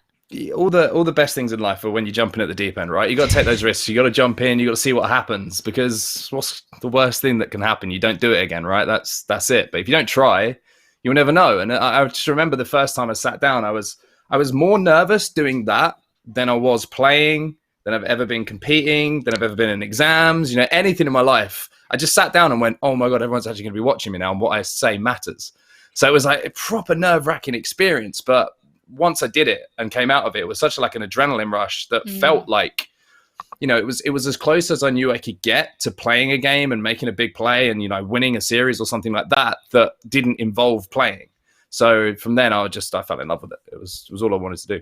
Yeah, that's interesting that you pick up on the kind of nerves. I'd be interesting to know about you, Semmler. You know, you're a very chill, cool, calm, collected guy. Do you ever, or have you ever kind of experienced those nerves before going on camera? Maybe it's, you know, before a major final or something like that. Have you ever kind of experienced that? No. Nothing at all. I'm very fortunate in that it's the opposite for me. I get amped. Okay. It's about to get live, and so let's go. Let's just get it live and let's go. So no, I mean, even the first time I remember at DreamHack, I may have been overbearing DreamHack Summer, where my co-caster was feeling the nerves, and I was just so in it that I guess I just kind of like took over the cast because he wasn't talking, he was feeling nervous, and so I was just like, I was talking, I was doing everything like, oh, we're gonna be getting into it, it's gonna be fucking sick, and like, oh, these teams and all this sort of shit, and like my guy is sitting next to me just like, you know? I'm like, what do you think, cast? And he'd be like. And then I'd be like, oh, that's great. And they're just like moving to the next thing, you know, like, let's just keep going. And so ever since the first day, I was like, okay, this is it came very, very, very naturally to me to do it. I'm trying to think if there was, I think the only time that I've actually ever gotten nervous was doing something very completely different, which was making a speech at a mixer. If I can remember off the top of my head, that's the only time I've ever felt my hands like get clammy and get nervous. Oh, wow. And for whatever reason, because I mean, all I'm doing is just giving a speech to a bunch of people with money, you know, maybe that was why, you know, I don't know. But a bit more pressure. Put me in front of put me on a mic in front of, you know, a camera with like esports and I'm good to go. Like it's, no, it's good. Never been an issue. Yeah, it's authentic. I can still vividly remember the first time I ever stage hosted, which really was like jumping into like a 50-foot pool. It was so scary. But after you do it, that kind of adrenaline rush that you were talking about, Mark, is you just want to go back for more, right? Yeah. And I kind of want to ask, like, after that sort of first experience of casting, of sort of getting that buzz from it, where did you then go from that? Was that sort of your mind was set that this is what you wanted to do?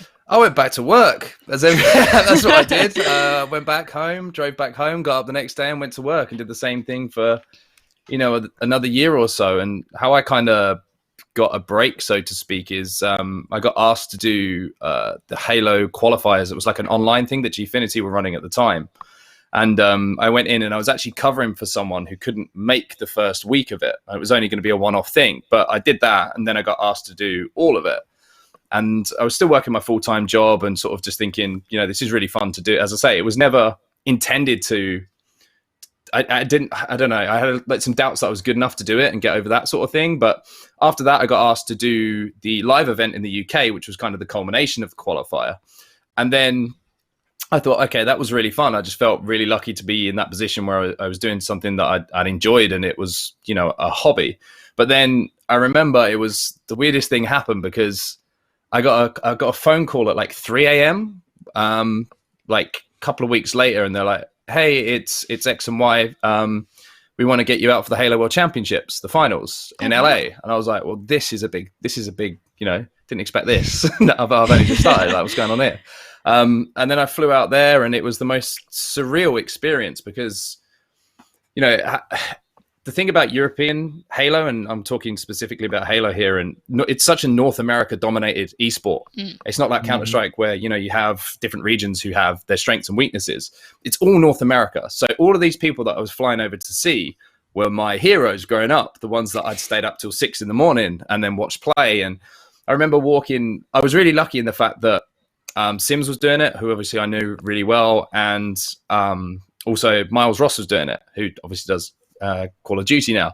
So I flew out there and I remember walking in the first time and just like meeting like Walshy, Syed, Bravo, Golden Boy. And I was like, bloody hell, like, I felt so out of place. And it was like, it was in Hollywood.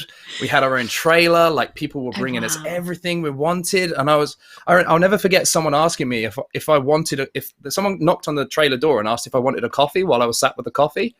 And I was like, this is unnecessary. Like, you know what I mean? Like this is so unnecessary. But it was crazy. And then I kind of came home and I actually ended up about 6 months later or so. I got made redundant from the job that I was working. And at the same, I'd just been in for an interview for another job and accepted that job.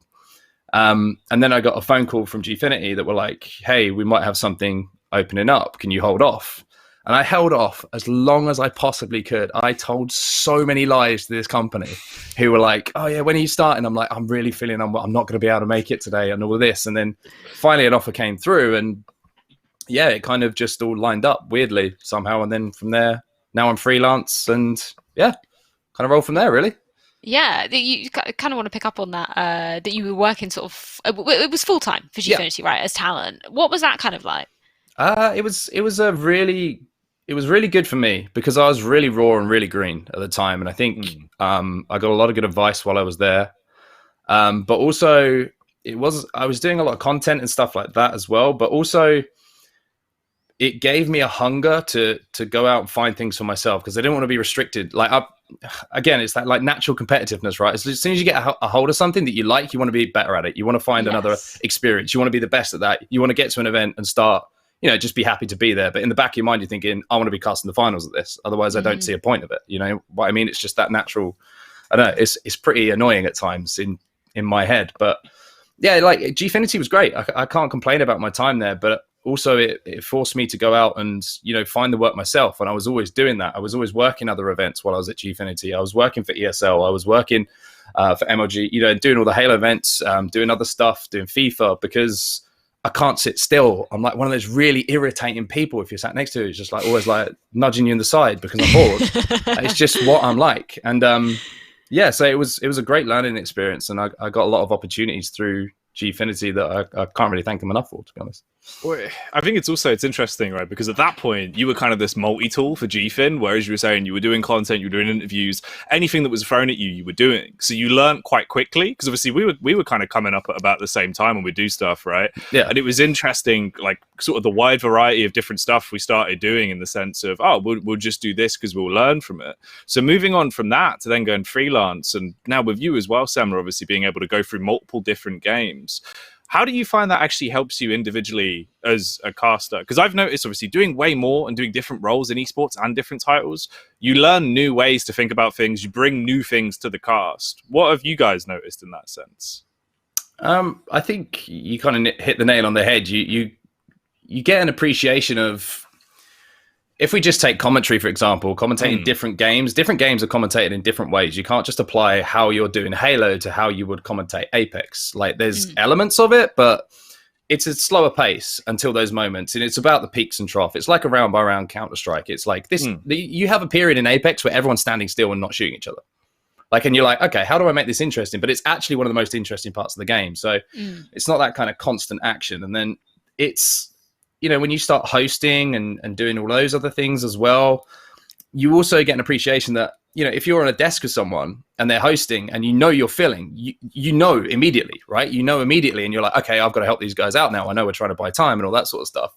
Yeah. But I found also that, sorry to go on, but when I was doing all these different things, it also made me realize that I didn't want to do all these certain things. I wanted to focus on games that I loved and the ones that I had passion for, because there's no worse feeling than standing there or doing something for a game where you're like, my heart is not in this, because it comes across, and you can put on a fake smile and you can have a laugh, but it's never the same. So I think coming out of that now has kind of really focused me to what I want to do and what games I want to focus on, and just kind of go from there. Yeah, I kind of wanted to reflect that question onto you as well, Semmler, because that's something we actually didn't get the time to talk about, was you sort of coming out of Overwatch and back into Counter-Strike, and whether you feel like that kind of adapted your commentary style at all? I mean, I think that was a good point that was made in terms of certain things you use in one game, you're not going to use in another. Commentary is pretty straightforward, though. I mean, I think it was Joe Miller back in the day, 8-9 years ago, who said that you're essentially developing a skeleton, and the more you're your fundamentals of commentary are the bones and ligaments, everything that holds the commentary together. And then what you're doing is you're just building out on that skeleton, whatever task it is that you happen to be doing at that moment, whether it be hosting, commentating, interviewing, whatever. You have your fundamentals there in the skeleton, and then whatever it is that you need to be doing, you're just adding on to the skeleton. And so when it comes to commentary, you're gonna I don't know, yeah, you get the point where we're going with this, right? Yeah. And so once you have the fundamentals down, you're capable essentially of doing anything. And at the very beginning, I mean, I wasn't doing commentary professionally. I was interviewing, hosting, some commentary, interviewing, hosting, analysis, like anything that I could do that would put me in front of a camera, I was doing for the reason of getting more experience and to have those challenging situations that would force me to think about it differently and would prepare me with tools that could carry across different roles that I could use. Oh, well, if I need to interview a player on the snap, on the snap as a commentator, fine, done that as an interview. I know how to do that. Easy. Boom. Right. All those sorts of things that you're going to be carrying across from game to game and from role to role. They all kind of feed into each other. So, yeah, I think it's interesting you bring up the sort of different roles as well, because obviously, like myself, I started off just as doing interviews, and I remember the first time somebody said, you're going to host a desk, and I was so nervous, but it is so worthwhile doing it, and I absolutely love desk hosting as well. I think it's fantastic, and I feel like that's something that you also do as well, Mark. I've seen you obviously commentating, hosting, doing shows like the Omen Esports Report, and you even came onto the desk at Face It Ignite to do a bit of analysis as well, which is fantastic. So how do you kind of balance those things as sort of a broadcast talent? Are you sort of leaning more towards commentary, or do you like doing a variety of different roles? I always see myself as a commentator first, right? That's where I get the adrenaline rush. That's where you get to create moment. Like I've always had this thing in my head, like I always think that as a player, to look back on something you've done that a commentator has absolutely nailed, like that moment, like makes it so special. Like to be able to go back and create a memory for someone else.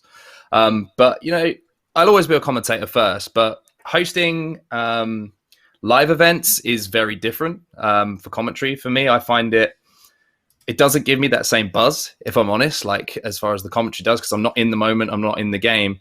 But it's, again, like hosting shows like, the Omen Esports Report and things like that is fun because it gives you a chance to show maybe some personality you don't get to in the middle of a game. It shows your side as a character. And I think that's quite fun because you can really sort of get carried away with it and have fun with it, which is what it's all about, really.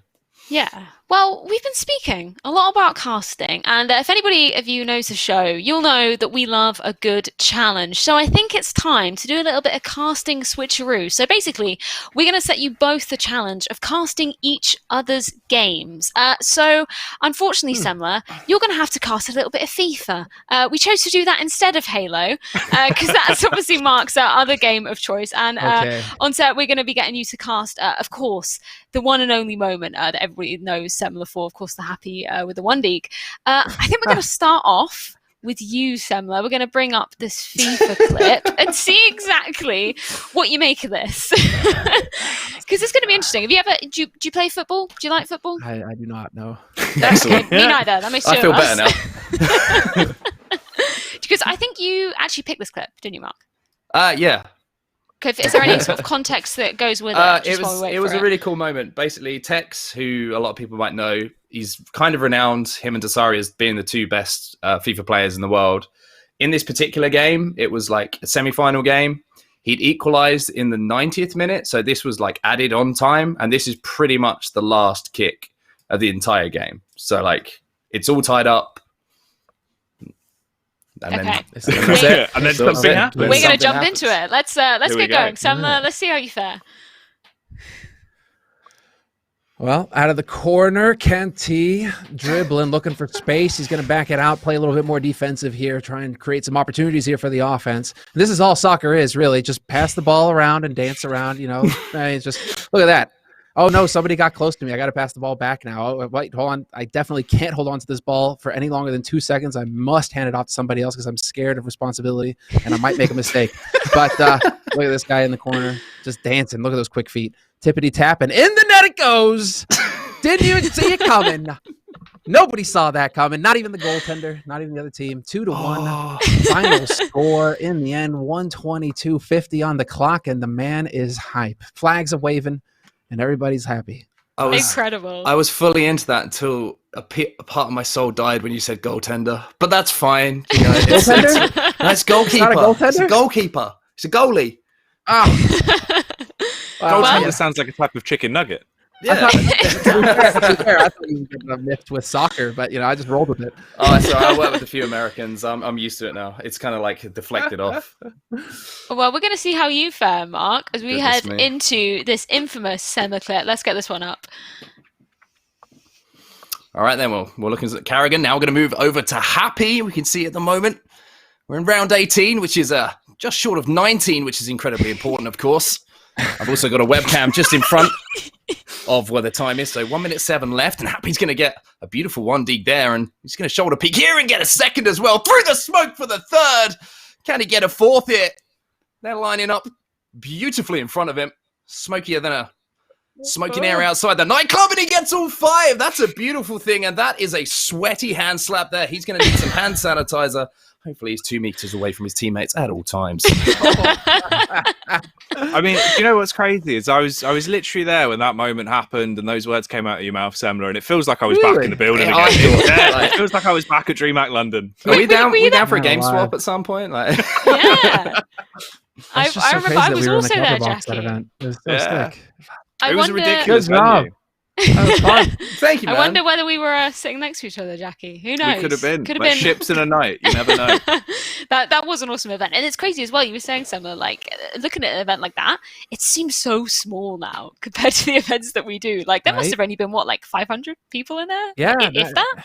And I mean, and it was 2 events too. Keep in mind, Mm. nowadays, Yeah, you just have true. you just have a CS event, or you just have a COD event, or you just have a this or that.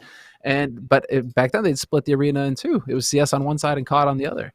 So, Yeah. and it was all the other stuff that was going around. I think they had like an F1 chair or something, like one of those virtual racer things. I don't know, whatever. They had that little expo bit, didn't they? Because they had like a little CS tournament. I think Omen were running one as well. Yes. They had the stage was just cut down the middle. It was crazy because it was just like 2 halves. That was a Ball wild and LAN.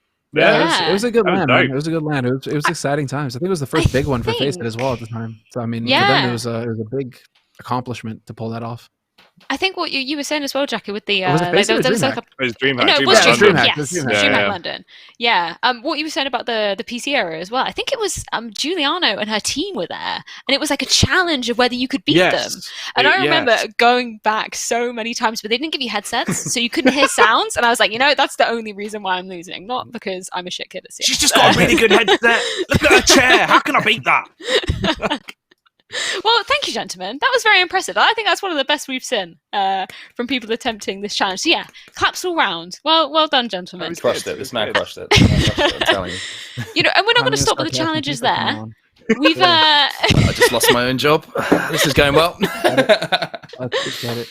we've got another challenge for you guys, and this is again one of my personal favorites. It's of course the face swap challenge. We've merged 3 iconic talents' faces into one image, and you've got to decipher who is in each image. I believe we've got 3 on the line, so we're going to go into image number 1. Let's see if you guys can guess who this is. That's Thorin. Thorin? Yep. Who's got a nose ring? Who does have a nose ring? Yeah, that's a good point. I didn't even notice that. I have no idea who has a nose ring in esports. Anything about the beard? Recognizable? I know a lot of Anders. beards. Yes, Anders. There we go. Anders with beard, but I have no idea who the eyes and nose come from. Is that Thorin's eyeshadow? It's from his private collection. Yeah. Well, there you go. That's an indication. It's a girl. I Is it? figured. But Yeah. I have no idea. Who's got Is a it- nose ring? Who's Hold got up. a nose ring? Hold up. Give me Is it 10 Frostguard? seconds. Am I allowed to Google this? Yeah. Okay, all right. Somebody just said it. Was it Jackie? Frostguard. Yes, Is that her name? yeah. Yeah. Oh, okay. Because I was just trying to think. I was like, literally, where have I ever seen a nose ring before? Would you send She's this the to only one. Thorin, please? Yeah. For me? He's already seen it. That's literally just him. That just looks like Thorin after a night in Weatherspoons. Listen, you Like, want to get you know beat what up I by mean? Thorin next time he sees you? Because that's how you get beat up by Thorin next time he sees you. Please don't Well, kill me, Duncan. Fantastic. We've got image number 2 at the ready. This one is kind of scary. Might give you nightmares. Jesus. Oh, man. Shiver me And don't know for the mouth. It's a weird angle. Oh, red eye. Yes, red eye. The tin gave it away. Impressive. All right, lads. So I've got a story from back in the day. Oh, bloody hell, Sam. How did you realise it was me so quickly? All right, we got it. God. Okay, image number 3. Let's take a look at this one. I've got the Oh, giggles. Shocks. Yes. Monty. Yep. No, and who's Mass? got a goatee like that?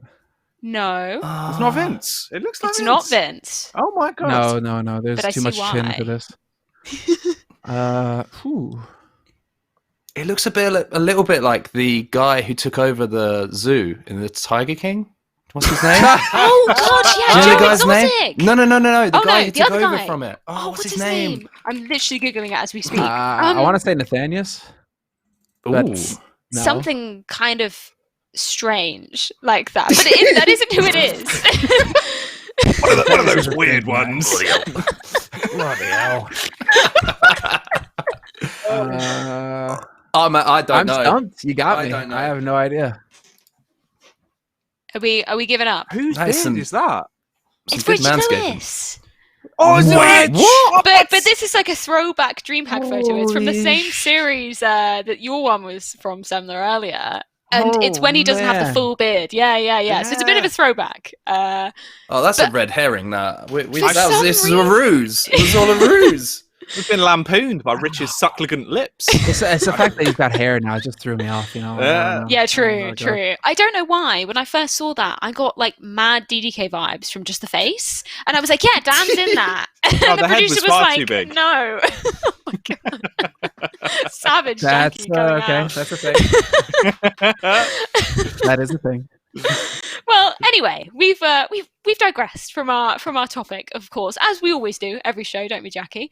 And it becomes a lot more fun that way. But I kind of want to talk to you a little bit more about sort of FIFA and the esports scene within that, Mark. Because I know you're sort of that's sort of other game alongside Halo that you're sort of focusing a lot of your sort of commentary energy into, and it's interesting as well because I've sort of noticed a lot of sort of football clubs have been recruiting pros to be playing for under their organisation in these sort of esports tournaments. Do you think that that's something that we'll be seeing more of in the future, and sort of football clubs kind of jumping on the esports train? Yeah, for sure. I don't see why it wouldn't work for a lot of football clubs. You know, it's always said that the most difficult demographic for people to grab hold of is that kind of 16 to 21-year-old, right? And they're the ones who are heavily involved in esports. They're all playing FIFA. FIFA is one of the most played games in the world.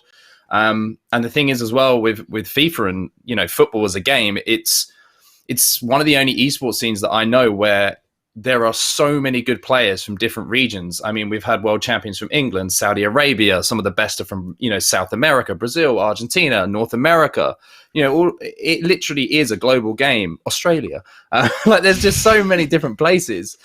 Japan is another one that has some really good Japanese players. And it's, for a football club to pick someone up and be able to tap into that market for what is, comparatively for them, pretty low cost, is for me a bit of a no-brainer. And I think it will just continue. I think some clubs still need to have their heads turned because they're kind of, they're still running a little bit of an old-fashioned way. Even some of the bigger ones, they don't see it as a legitimate thing. But it seems like every year there's more clubs that are coming out. I think things like the E-Premier League and the EMLS are really helping with that because it kind of incorporates all these clubs. And it's difficult sometimes because some of them have agreements with different titles, which means that they don't want to get heavily involved if they're playing another title, for example, a football game. But yeah, it just makes sense to me. It seems like a natural thing, a natural progression that will just kind of happen over time. Yeah, and I mean, in terms of sort of the commentary that sort of goes along with that, as we've been talking about, going from different games and sort of your styles changing, do you notice that your style kind of changes as a commentator when you're working on those sort of titles? Yeah, for me it does. It's FIFA's very, you compare it a lot to football commentary, but the thing is you haven't got 90 minutes, you've got 15. So everything is like back and forth. There's constant action, which kind of helps coming from a respawn shooter game type because that's all you're doing, right? It's just constant action. There's always something to talk about when you're doing play-by-play. But the fact that, I'm a massive football fan. I've been an Arsenal fan since I can remember. I remember going through teletext, looking up results, and like Good old teletext. Exactly. And like that was my life when I was growing up. I just loved football. So it's really cool, especially when you have like icons in the game, which I know like a lot of people will be like, you know, playing the game who are 13 years old and going like, who the hell, you know, is Patrick Vieira? And I'm like, oh, who the hell is Ruud Gullit? And I'm like, boys, sit down. Come here. Let me tell you about these boys. And it's really, really fun. But it style has changed a little bit, I guess, because it's so sports centric. And also I feel like even though there's a lot of technicality to FIFA and as a video game, you still want to kind of encapsulate that footballing audience. You don't want to make it too technical at times, because you want to draw people in who love football as well as FIFA. So yeah, I think it's definitely different. But there's still, you know, like Semmler was saying, the skeleton's there in commentary and what you're doing, it's just fleshing it out to appeal to a different audience and a different game. Well, and you've got to watch your back with Semmler coming in now. Oh yeah, well, I mean, naturally. FIFA caster. Look, I'm just saying, there's room for one. Maybe you can slide in alongside me, Dan. Sorry, Dan. Well, I think with that, it's unfortunately time to say goodbye to Semmler. Thank you so much once again for coming on. It's been fantastic to talk to you. Sorry that we've taken up so much more of your time than we anticipated, but you know what? Great conversation, right? Again, thank you so much for taking the time. It's been fantastic. I just wanted to give you an opportunity to shout out anything you're doing in the future, any sort of projects you're working on. No, yeah, just we're coming up with Blast next week. It's the finals, Awesome. So just be sure to tune in then. It's going to be a lot of fun. And past that, not a whole lot's going on. Twitch TV Semmler, On Fire Semmler, on Twitter, and yeah, I'll see you guys somewhere around there. Thanks for having me on the show. It was a real good time. I'll have to get you to send me over the info as well for the tailor. That's what I need now. Yes. I felt so underdressed when I came on, by the way. I was like, I got a black t-shirt on and everyone's talking about suits and stuff. Well, it's been an absolute pleasure to have you, Semmler. Thank you so much. But that does mean it's time to get our third guest on. And it's, of course, Mitchman.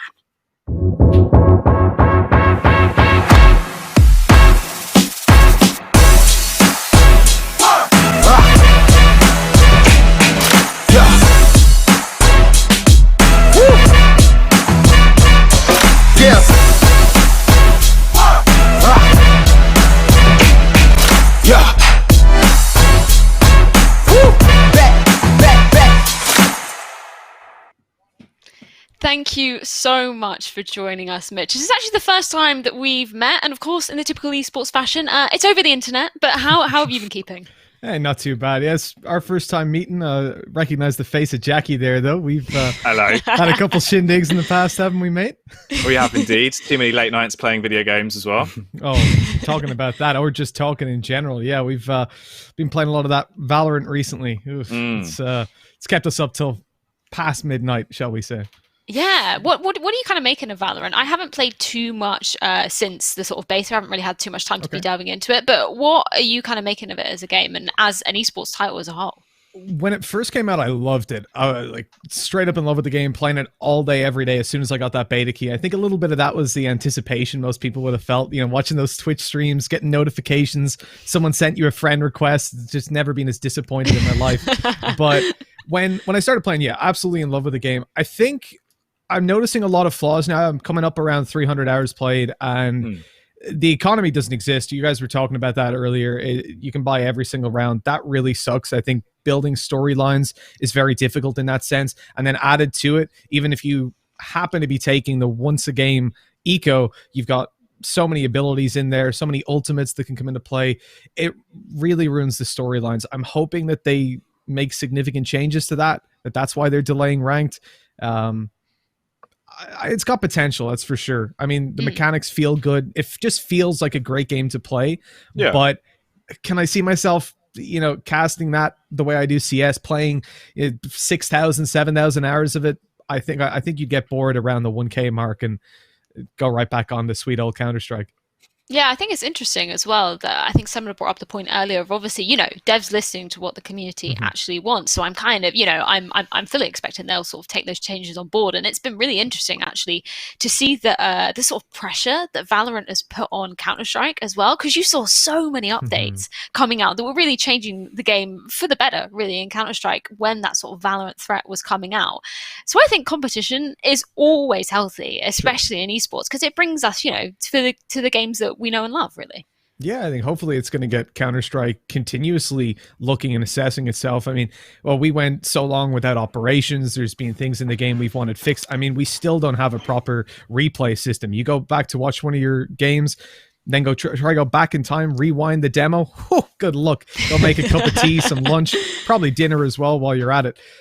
So yeah, if it drives them to make those positive changes, all the better for it. And I think CS will also kind of keep Valorant on its toes. Although the comparison that was made when we first started out, right, everybody was like, this is the Counter-Strike killer, this is Counter-Strike. Like, no, it's a different game completely.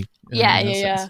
It does really frustrate me when people say that. And especially, like, I remember back in Overwatch when Overwatch was being released and people were like, this is going to kill Counter-Strike. I'm like, what? Like, where did that come from? It's akin to, like, you remember that old Machinima video of literally, like, Counter-Strike for kids? Where it'd be, like, the edit in, it'd be like, buy a wheel gun. That's literally Valorant. Like, that's the equivalent. Yeah. We've talked about this, Jackie. Yeah. We think it's like Counter-Strike with training wheels, basically, is what we're saying. Sure. Oh, genuinely? Yeah. Yeah, I'll give you that. I kind of want to delve into your story, you know, as a commentator a little bit more, Mitch, because I'm not too familiar with it. Where did it all kind of start for you? It wasn't that long ago. It was like towards mid 2018. There was an event I was supposed to play at. It was like grassroots Irish level, and my team fell apart right before it. So I offered to help them out. I was in university at the time and also working in IT with my dad. So I was like, hey, I can come help you guys out with cabling and whatever. I'd already planned to go. You know how LANs are. You want to go meet the guys. You know, have a couple beers, chill out, and so I offered to help out with that. They already had all that covered. They just said they needed a commentator. So I was like, yeah, screw it. Why not? I got on a train that was like 2 hours with my PC because I was bringing it up to produce and stream, my camera, all that sort of stuff. I met Dinko there, who was the actual caster, you know, because I had no idea what I was doing. I was explained to me that I was basically there to give Dinko his lunch breaks. I was like, okay, cool. That's fine by me. One comment that's always stuck with me on the first game, because similar to you on set, I was so nervous because these were my peers, you know? When I was playing, you can always put it down, even if you make a mistake. It's like, oh, you flashed me. What are you doing? All that sort of stuff. But you don't have that when you're commentating, and you're talking about people you know, two people that you know, and they're going to judge you based on that, right? Like, I was so scared people that this guy doesn't know what he's talking about. He just all that sort of stuff. So I remember I was casting, and the guy said to me, it was like, are you going to talk? It's like 3 rounds had gone by, and I just sat there like, great smoke. Move on. But yeah, after that, it just picked up. Like, I got a couple like really small online gigs, and then randomly, one of the guys needed help for an ESL gig for the South American qualifiers for IM Chicago.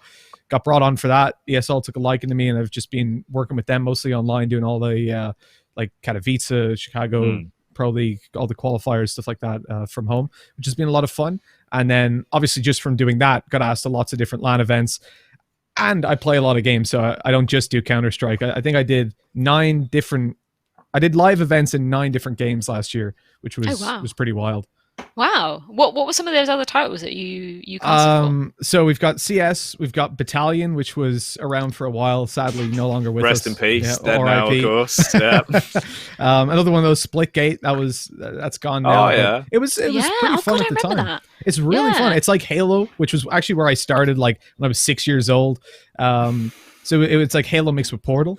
Hey, Onset that was literally your dad back then, of course. yeah. It's a long time ago. But I was doing stuff like Overwatch, Siege, and then now moving into Valorant, as I said, and a bit of Fortnite as well, which hasn't got me props with a lot of the CSGO guys, but I enjoy the game. Well, that's the interesting thing as well. Actually, we're a crossover between you two. Mark, you actually hosted, obviously, the big Fortnite LAN back at Katowice, not last year, but the year prior, right? Back in 2019. Yeah. And I think something that you made a good point, actually, on Twitter recently, Mitch, was the fact that you said, like, Fortnite as a game has incredible depth to it in terms of the mechanics, but obviously because of how, like, unrespected it is from a lot of, like, other people that come from competitive gaming, never really gets talked about. It's more just kind of like the meme game.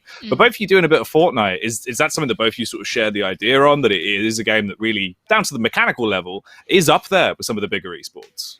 Yeah, I did get a good answer back on that, because what I said word for word was it's the most mechanically skilled game out there, and people just slapped me with StarCraft, and I was like, okay, I'll take that and all the games in that genre. I've never played them, which is why they didn't come into my mind.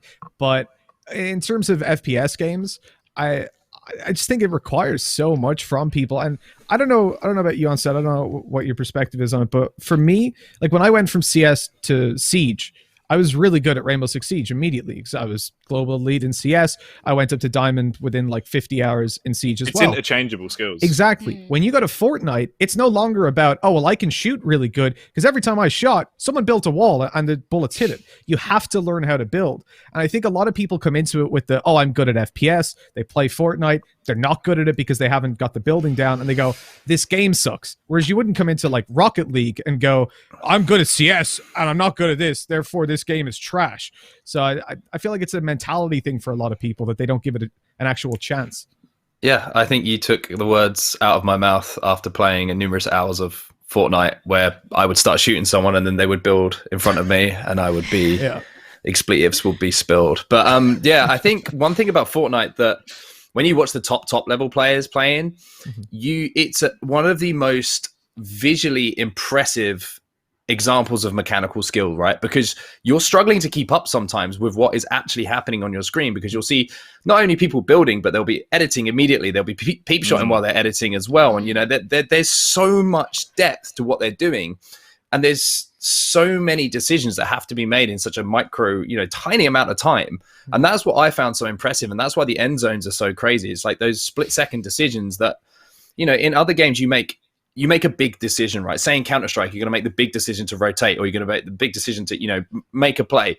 You have to make that big decision over and over and over again. And I think in BRs, that's kind of something that gets overlooked a little bit, because everyone kind of, who comes from a hardcore sort of competitive gaming background, they immediately look at the RNG, right? And they're like, this isn't competitive. But the best players are the ones who have the mechanical skill to negate that RNG and be as consistent as possible. And I think sometimes it doesn't get enough love as a genre in comparison to some other games because of that. But when you watch these players and what they do and how they go about the game and how they build and how they shoot, it's insane. You know, they're some of the best players in the world. Yeah. Yeah, and I think what strikes me as well, obviously somebody that doesn't, you know, I don't play a huge amount of Fortnite, I don't watch it avidly as a fan, but, you know, some of the ages of some of these players are so young, and it's incredible to think how much that game is kind of going to develop, and the players are going to develop over that time. If they're starting at such a young age, it really gives me kind of an interesting insight into sort of the trajectory of those players as well. I think that's a incredibly interesting aspect about it. There's something that I've been talking about. I play with the coach for Team Atlantis Limitless. Got to give him a shout out for all the assistance he's given me. But understanding the game is really difficult. But I think one of the things about it is that you can't come into Fortnite like you would in a Call of Duty, in FIFA and something like that, and play it casually in the same sense that you can those other games. Like you can pick them up, get a rough idea of the mechanics and play them and not completely get destroyed. But in Fortnite, you have to approach it from a competitive mindset for the most part because of that RNG, because you need to go for not just aiming, but building. You have to understand how the zones work, all this sort of stuff that comes into play. And then you look at the ages. You got people that are 6-7 years old playing this thing on the Xbox, like back when I was playing Halo, but they're forced to think about it from a different perspective that I'm really excited for, like 15-20 years from now. I think the level of esports, I mean, something Semmler was bringing up that I certainly experience a lot when you go from doing tier 2 to tier 3 events, teams that push and their spacing is terrible and they're not using their utility correctly and all that sort of stuff. And nowadays it's much less common, certainly at the top level, to see that. So in 15 years, especially when people are getting into it at a younger age and seeing the promise that it can bring to them in later life, wow, I think the level of esports is going to be incredible. Yeah, it's a really interesting thing to think about. I think that brings us on, though, to our first challenge segment for you, at least, Mitch. Mark, you've been tested enough, but you know what? I want you to join anyway. It's, of course, Scribble. If you guys aren't familiar with this, follow the link in the TeamSpeak for all the guys in the show. It's kind of like Pictionary, sort of Jackbox, Drawful. We're going to get a word, and then you've got to guess what it is. I think, let's see if I can get into this game. Have you guys played this at all? I have 3,000 hours on Scribble. It seems I'm outmatched here. I've probably played it like 5 times. 4 wins under my belt. Do we just press play? Yes, Yeah, press play just click when you that and it join should bring you into the lobby. And There we've he is. also got the wonderful producer Reese, who will also be playing along, just so that the guys on the stream can see it. That will mean, unfortunately, that we can see the word at the top of his screen when it's his go. But you know what? We'll just type it in. We'll ignore that round. We'll move on from that. Yeah, we'll move on. You know, we've attempted this before. We did have a few technical issues, but I think we've resolved them this time. So I'm excited, Jackie. I am. I think this is going to be good. I think this time we've nailed it. We've got a good group of brains here among the four of us. We put it all Serious grey together. matter. Maybe we can get a whole brain. Maybe. Let's see. Potentially. Our grey gears are going to be tested. Right, let's get into this. I think it's about time to start off. I always get a little bit confused right at the beginning. Was this me? Oh. Okay, I got one. And we're in.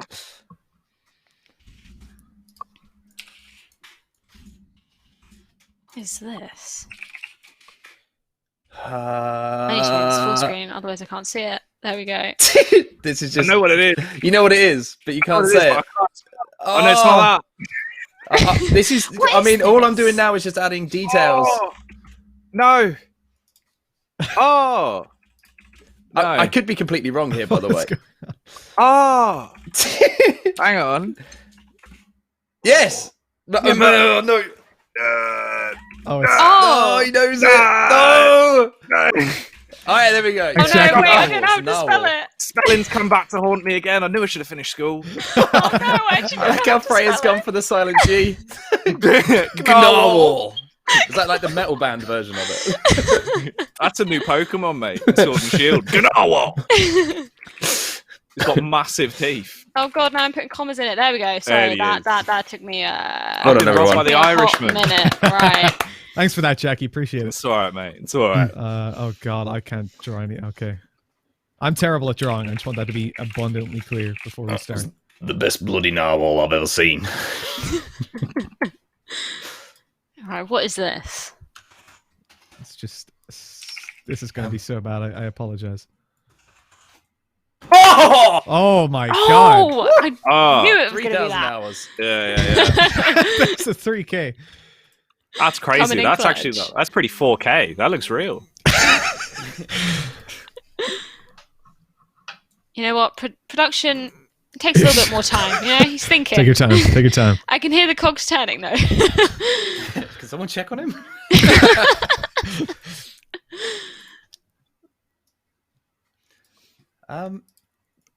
Well, someone's not going to win the game. 0 points for production. The issue is, I've just had a look at the preview. Reese is still being drawn. Oh no! God, Mitch's pen now. Oh no! Oh, unlucky. That's all I can say. We've been plagued by new issues here with the old Scribbler. Draw really slowly so it can catch up. Oh, I'm so good at There we this. go. Oh, God, there's no chance anyone's going to beat you. god damn it! There you go. This is just. Oh no! Why am I doing that on a carrot? Am I allowed to That's play not- some mind games now? Yeah, go on. Waffle. Try and throw him off. You can buy them in packs of 5 at B&Q. Banana. I cannot say some of the things that come into my head.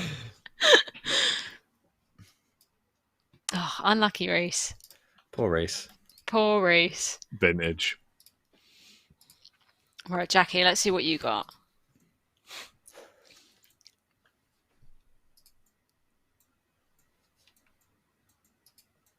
I've got it.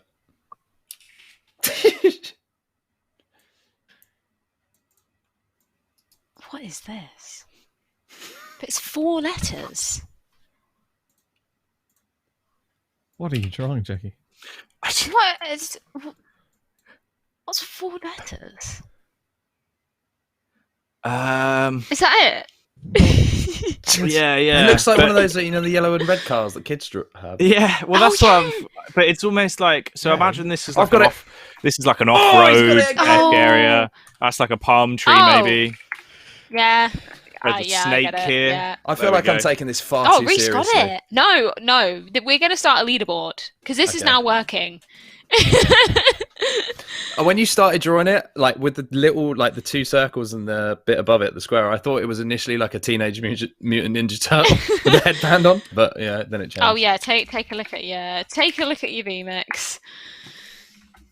All right, we skipped the round. We'll skip these. But I did just realise you do get more points for the quicker you do it. you just cashed in on the points. That's a speed round. So Wait, what? if I'm winning, I'm definitely cheating. That was the speed Oh, round. wait, what? Right there. Onset's really struggling with this. Oh, this is a fix! There we go. This is rigged! I'll teach him a lesson. It's the second ruse of the program. You only get 2 of those. Oh, Okay. this one's easy. Back to the beautiful.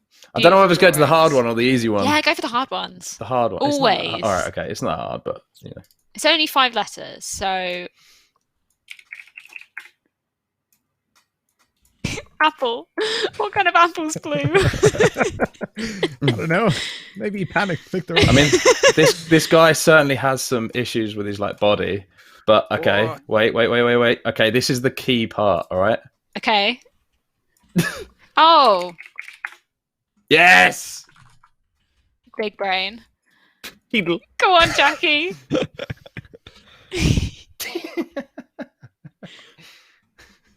Penny. Edel. Penny farthing. Mr. Penny.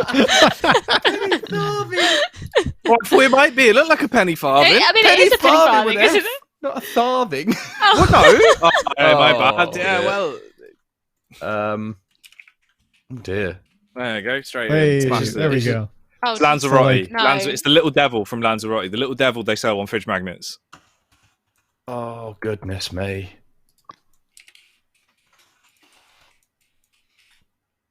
I actually don't know. Oh no, come on. I don't feel like the candle adds anything to that. If No, anything, but it that's subtracts. really- That's I not was supposed to thinking be a trident. candle. I don't know how to draw What is this. that? I don't know what I'm doing. Is that like a barbershop pole? On fire, yeah. Red If you're arrow. offering haircuts, I could do one, to be fair. Oh, a pitchfork! Pitchfork? Oh, It was you supposed to said be a something about torch. a Lanzarote devil. Yeah, he's got a pitchfork, isn't he? I was like, what? So there Come on, in have you ever Lanzarote. been to You wouldn't believe what I saw. I can't say that I have. That wouldn't be the this hint is I'd gonna give. be. Oh, in my mind, that was the first. That was the foremost thought. I thought you were Lanzarote devil. playing mind games. Egg leg. Egg leg. Is that a snake? Yes. Yes, Doduo? Do we get extra points for egg leg? close. I guess in a way. There we go. Reese has got it. What? Oh, He's Hang a on. skinny little boy. There was a little egg. Who ended up with there legs? he is. I'm not Maybe getting I'll this. give him a bit of a Is it thicker two? neck because he's not. That's a bit of a thick neck now, isn't it? That is quite. Now he looks like a turkey. Spoiler: it's not a turkey. I'm gone. They lay big An eggs. ostrich. Oh, okay. Yeah. Big egg. Not egg leg, big egg. It was a big egg. Big egg. All right, here we go. This one's for all the CS fans out there. Oh.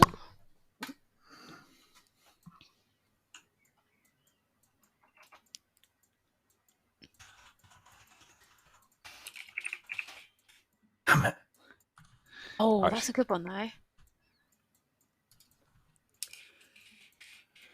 But is it with an S? No, it's not. Shit. Sorry, I'm trying to get all 52 claws in. Oh, is this a pile of 8mm engineering bricks? No. Think big. Think Here's a- big. Yeah, this is a helicopter pad, as you can see by the highly detailed 5K helicopter. Oh, Yes. I mean, I have to say there we that go. was absolutely dreadful. That What was do you mean, mate? horrendous. That I is was dreadful. expecting, like Inferno or Vertigo or Yeah. something like I mean, that. Why would Look that at be a the- look at default the word, Look at Freya? the structural, know. like, setup of that. That Wait, ain't look, holding I'm sorry, that ain't Mark. holding It's like a a Jenga let alone tower. let I alone a got my helicopter. bricklaying degree 6 years ago, so I'm sorry it's not that good. It's okay. Have you used it much, Incredible. Jackie? Does it come in handy? I've never laid a single brick after college. But I am qualified. I'm just going to leave All that right, one. speed round. Fastest thing first. Wait. What? Oh, There we go. Right. I thought Mitch was cheating. Deep man. You know what we could Wait. do? We could just trust people not to look at VMix. I didn't think about That's that. true. Also, I'm not looking Yeah. at VMix. You're all cheaters. It's just a scam. Next round, let's do it legit. All right. Let's Wait. not do. Open Twitter instead of the VMix feed. For all of you tweeters out there. Oh, this one's going to be amazing. Get your guesses in. All right, ready? Go on. Get your chompers around this one.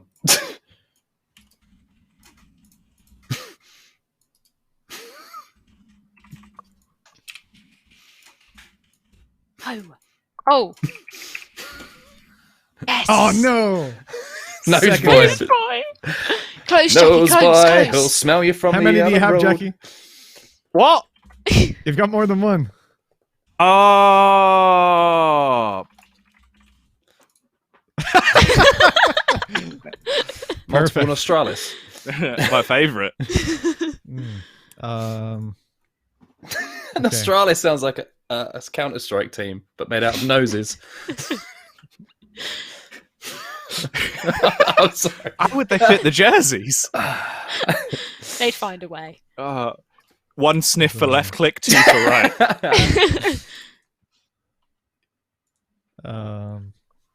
what else can I do here? Oh, do you know when things like this and like you get really concerned about your own like why things come into your head?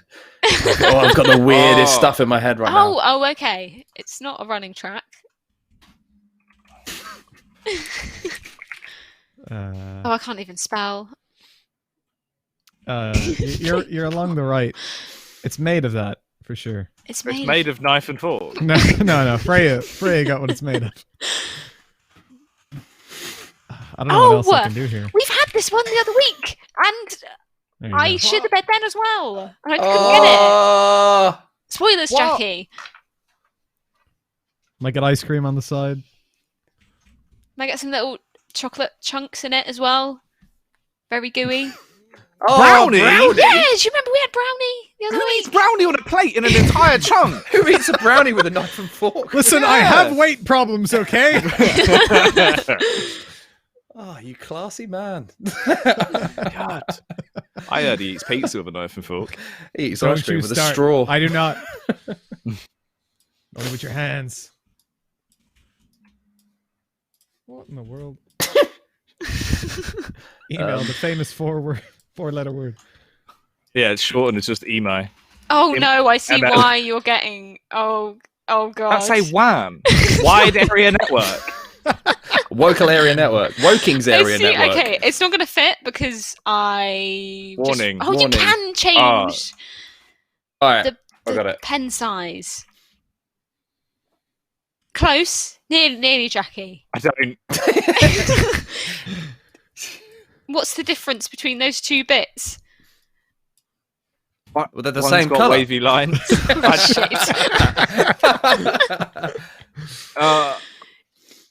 You know, this bit is not like this bit. What? It's not as deep. Think No. Yeah, some there you 41 go. song. That Why was is it really sideways? shit. I'm so sorry. I Why don't is know. it sideways? Right, here we go.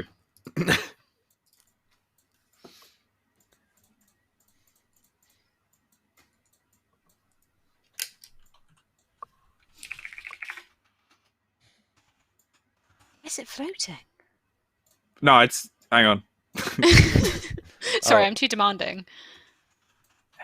What is this? Mark, how are you so good at what? All right, so that it's like catchphrase. You ready? This, and then this. Yeah. That's how you scale it. Something like that. Oh, You're my God. Yeah. I don't know. And that's Am I really- £200. 200 schmeckles. Yeah, you've Am I won really that 50 thick? schmeckle. What begins with B? Lots of words. At least Oh, orange. fuck. I'd like to say that the Balloons. time you've chosen there, Jackie, isn't exactly when I'd go to bed. Oh no, that's the time that looks best on camera. So like on all watches inside of movies, they're all set to the exact same time, which is that time because it's the best for a camera. Look Okay. that up. That's a true fact. I Ah. never knew that. You That learn is something actually new real. every day. Yeah. Whoa, You know look the at this Uncharted one. games? They do that in there. The- Hang up. What is this? 3 Oh. words. Spicy. Is this Semmler's van he was talking about? Oh. Oh. Oh. Oh. Ice cream wagon? Yes. Ice cream lorry. Imagine that. That's the thing of my dreams. Again, my brain is like... Close, Mitch. Close. Get rid of the first bit. Oh no! God damn it! There you go. What? Ice cream vehicle. I love the capitals as well. What is it? Ice cream. It's an ice cream bobber. You know, the well-known ice cream mobiles. Oh, Yeah. we used to call it the ice cream mobile. Oh my Yeah, god. so- Oh, what By a five, fix. no, 45 points, honestly.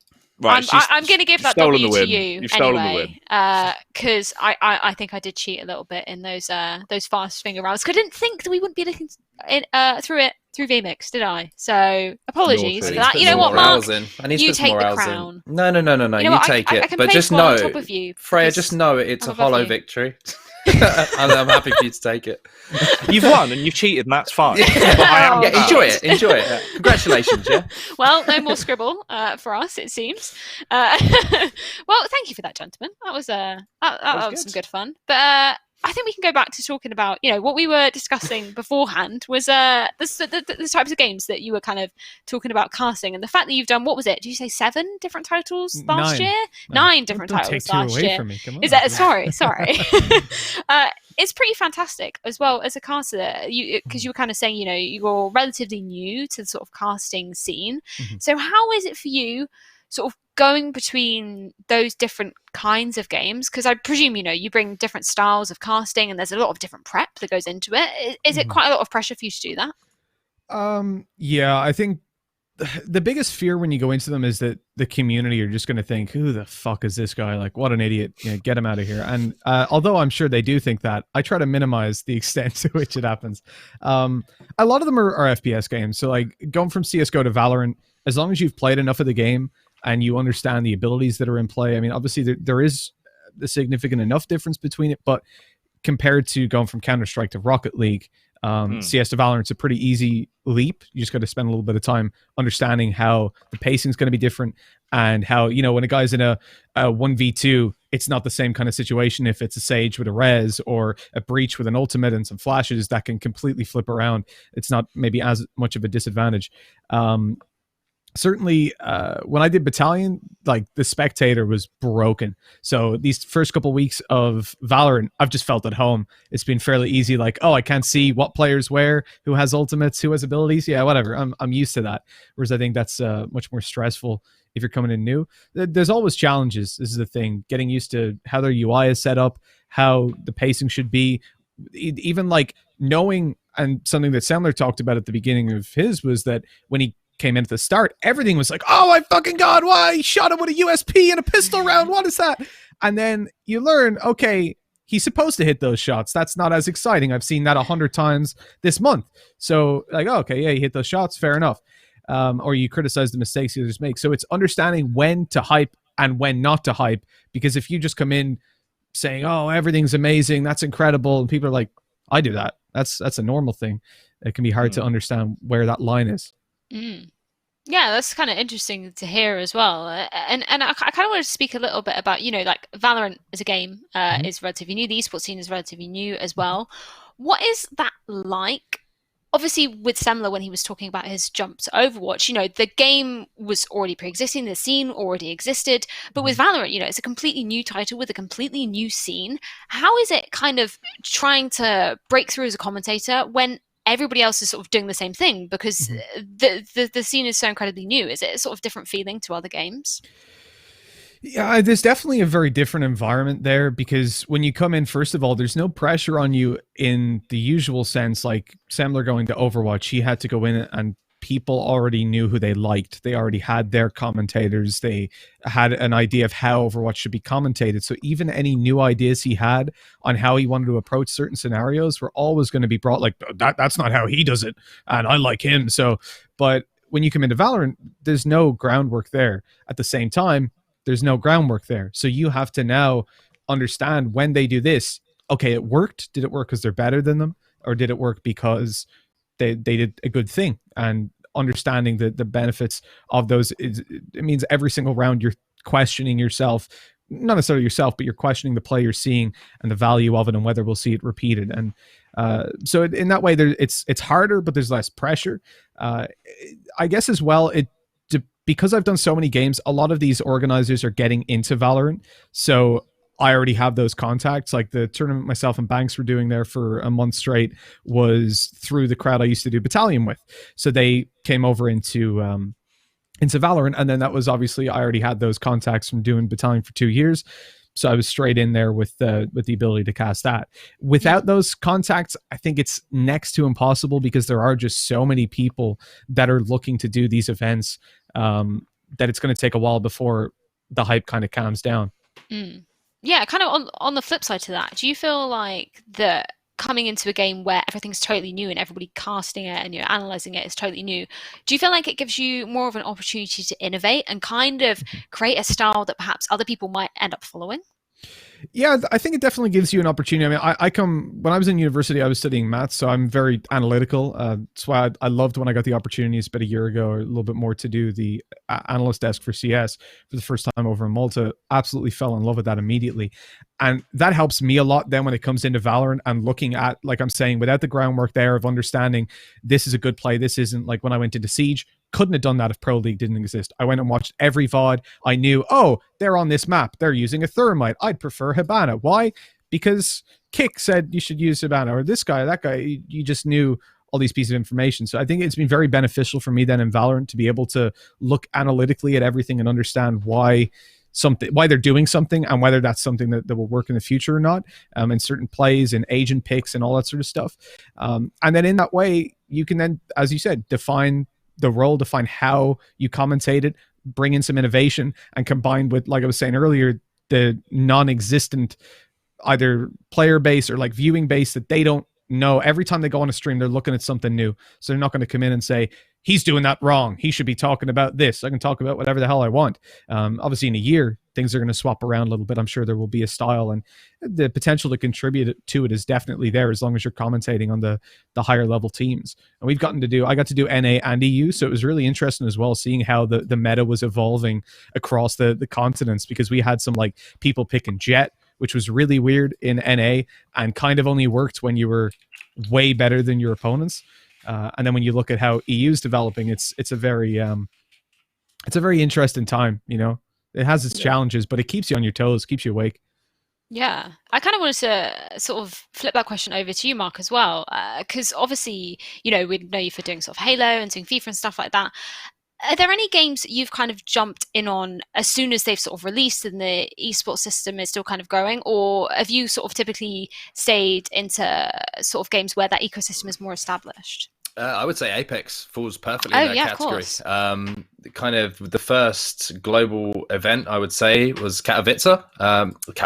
Sorry, was it Katowice? It was in Poland somewhere. It's been a long year. And I was lucky enough to be one of the commentators for that particular event. And it's quite strange because you can obviously take inspiration from other games, and you kind of have to find a rhythm. And I was lucky enough to be working with Gaskin, who I've got a natural chemistry with. So there was kind of that, we knew if one of us wasn't comfortable in a certain part of the game, the other one would pick them up. It was like, again, like what Semmler was talking about. If you're not friends with the person you're commentating with, you haven't got that instant rapport where you're there to save each other and catch each other should you sort of stumble for whatever reason. But yeah, it was, I would say, any advice I would give for like learning a new game and a commentary style to go alongside it is watching a hell of a lot of VOD and listening to what the players are saying to each other and the teammates, because they're the vital pieces of information that the casual viewer will miss out on, that you pick up on, which can then become a 5-10 minute discussion on one point. So yeah, I kind of sat down and thought, I'm quite visual with the way I learn. Like I draw pictures. It's really like if you saw my notes, you'll see a lot of people do like really fancy notes and stuff. I literally have like pictures drawn that just make sense to me, but they're nonsense to other people.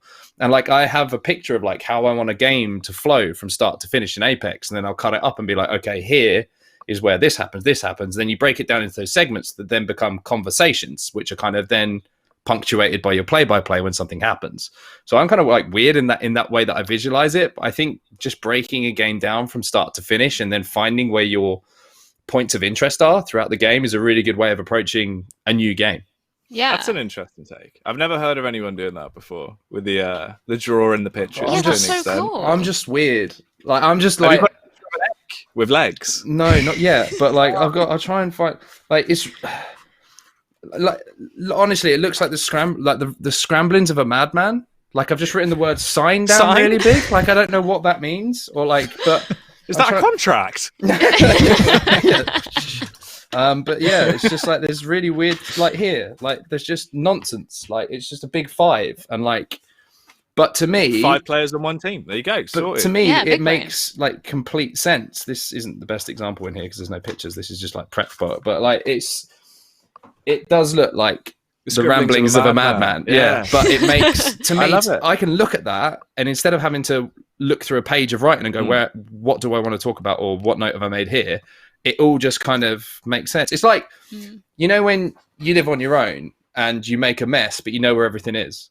But if someone comes in and tidies up, you don't know where anything is. That's how I see it. Chaos. Exactly. That's what it is. Exactly. Yeah. And that's just kind of how it works. That's a good way of it's really interesting to like actually see. That was something that really struck me when I first started doing live events was like I write everything down and I really like colors as well. That's something that really ticks in my brain. It's like if something's important, I'm writing it in color, I'm underlining it in color, and then it jumps out on the page visually and it sticks in my brain. But it's really interesting to see the people who I think it's Smix who she actually notes down all the rounds in Counter-Strike and then has little icons for who if it was a defuse or if the bomb blew up or whatever. Like it's really she's got like her own sort of like legend. That she can look through and be like, that's how that works. And it's super cool and it's absolutely tiny and she writes down everything on like one cue card. And actually seeing that I was like, wow, it's really interesting how some people's brains work and how that influences her questions as well as an interview. I just thought that was really interesting. Right. Hang on, I've got a sidetrack. I've got an off-road thought that I want to get into. We're in the Jeep from Scribble from before. You mentioned obviously visualizing stuff. Now, I think I've spoken to producer Reese about this before, but I don't know if I've mentioned it with you select free. I've got aphantasia, which is where you can't visualize. I didn't even realize this was a thing. Okay. Yeah. Yes. I didn't even realize this was a thing until I was 20. And then like I was talking to it with my girlfriend. I was just like, I don't know, like, what do you mean? She was like, like when you see a memory or if I say like, think of an apple. And I went, I know what an apple looks like. And she was like, no, can't you see the apple? And I was just like, this is, what do you want about? This doesn't make any sense. Then realized, of course, turns out, actually, that is just a thing where some people just physically can't visualize and don't have any visual memory. Do you use that when you're casting? Is that something that is that something people do? Because obviously I have no context for that. I got into such a rabbit hole with this, and also it actually started off with the I can't remember what it's in a monologue, interior monologue. I don't know. Well, people hear a voice, right? I cannot get over that. Some people can't hear that. The fact when you read a book and you don't hear it played back in your head, in your voice, like some people don't hear that. That blew my mind. And then I found out about aphantasia as well. I can see images in my head, but I just can't get around. Like, something as simple as seeing an apple. I've never got to worry about Jacky copying my notes, though. To be fair, like they're just going to be. I'm just going to remember nonsense. You're like, what? That's crazy. Does that like? Because obviously you didn't actually know, but sorry, going on this tangent completely, but I'm actually really interested because I haven't met anybody who actually has it. So if you kind of, in terms of esports, does that kind of affect your, I guess you wouldn't know because you don't know either way. That's the really interesting thing about That's the problem. It's obviously, you can't have never both. had any context of people not doing this. It's like the thing that always plays in my mind. So I remember like, is a CS related esports one. Every time I was in teams, I was dog shit at doing smokes, and I always thought maybe I was just dumb and was just like, I'm really good at clicking a mouse, but I just can't line stuff up. Even if I get shown lineups, it's gone. And then I thought maybe it's actually because people genuinely remember what that lineup looks like, and when you get shown it's on this bar, you always remember this bar. Whereas I'm just like, it could be any one of these bricks. I don't know. Always, like, they all look the same to me right now. I don't know which brick I'm. Don't worry, lads, I'm smoking B. That's what I mean. And I'll just launch a smoke and it'll be wrong, and it'll be like, well, my bad. I can't see. Reese has just dropped me a message saying that he also has it. So actually, that's really interesting. Wow, I really have learned so many things on this esports show. Fantastic stuff. We're going to segue into another challenge. I know, Onset, you haven't had enough today. This is your final one before we finally let you go. Jackie, you might actually struggle with this one because it is guessing which area. It's lining up smokes on CS.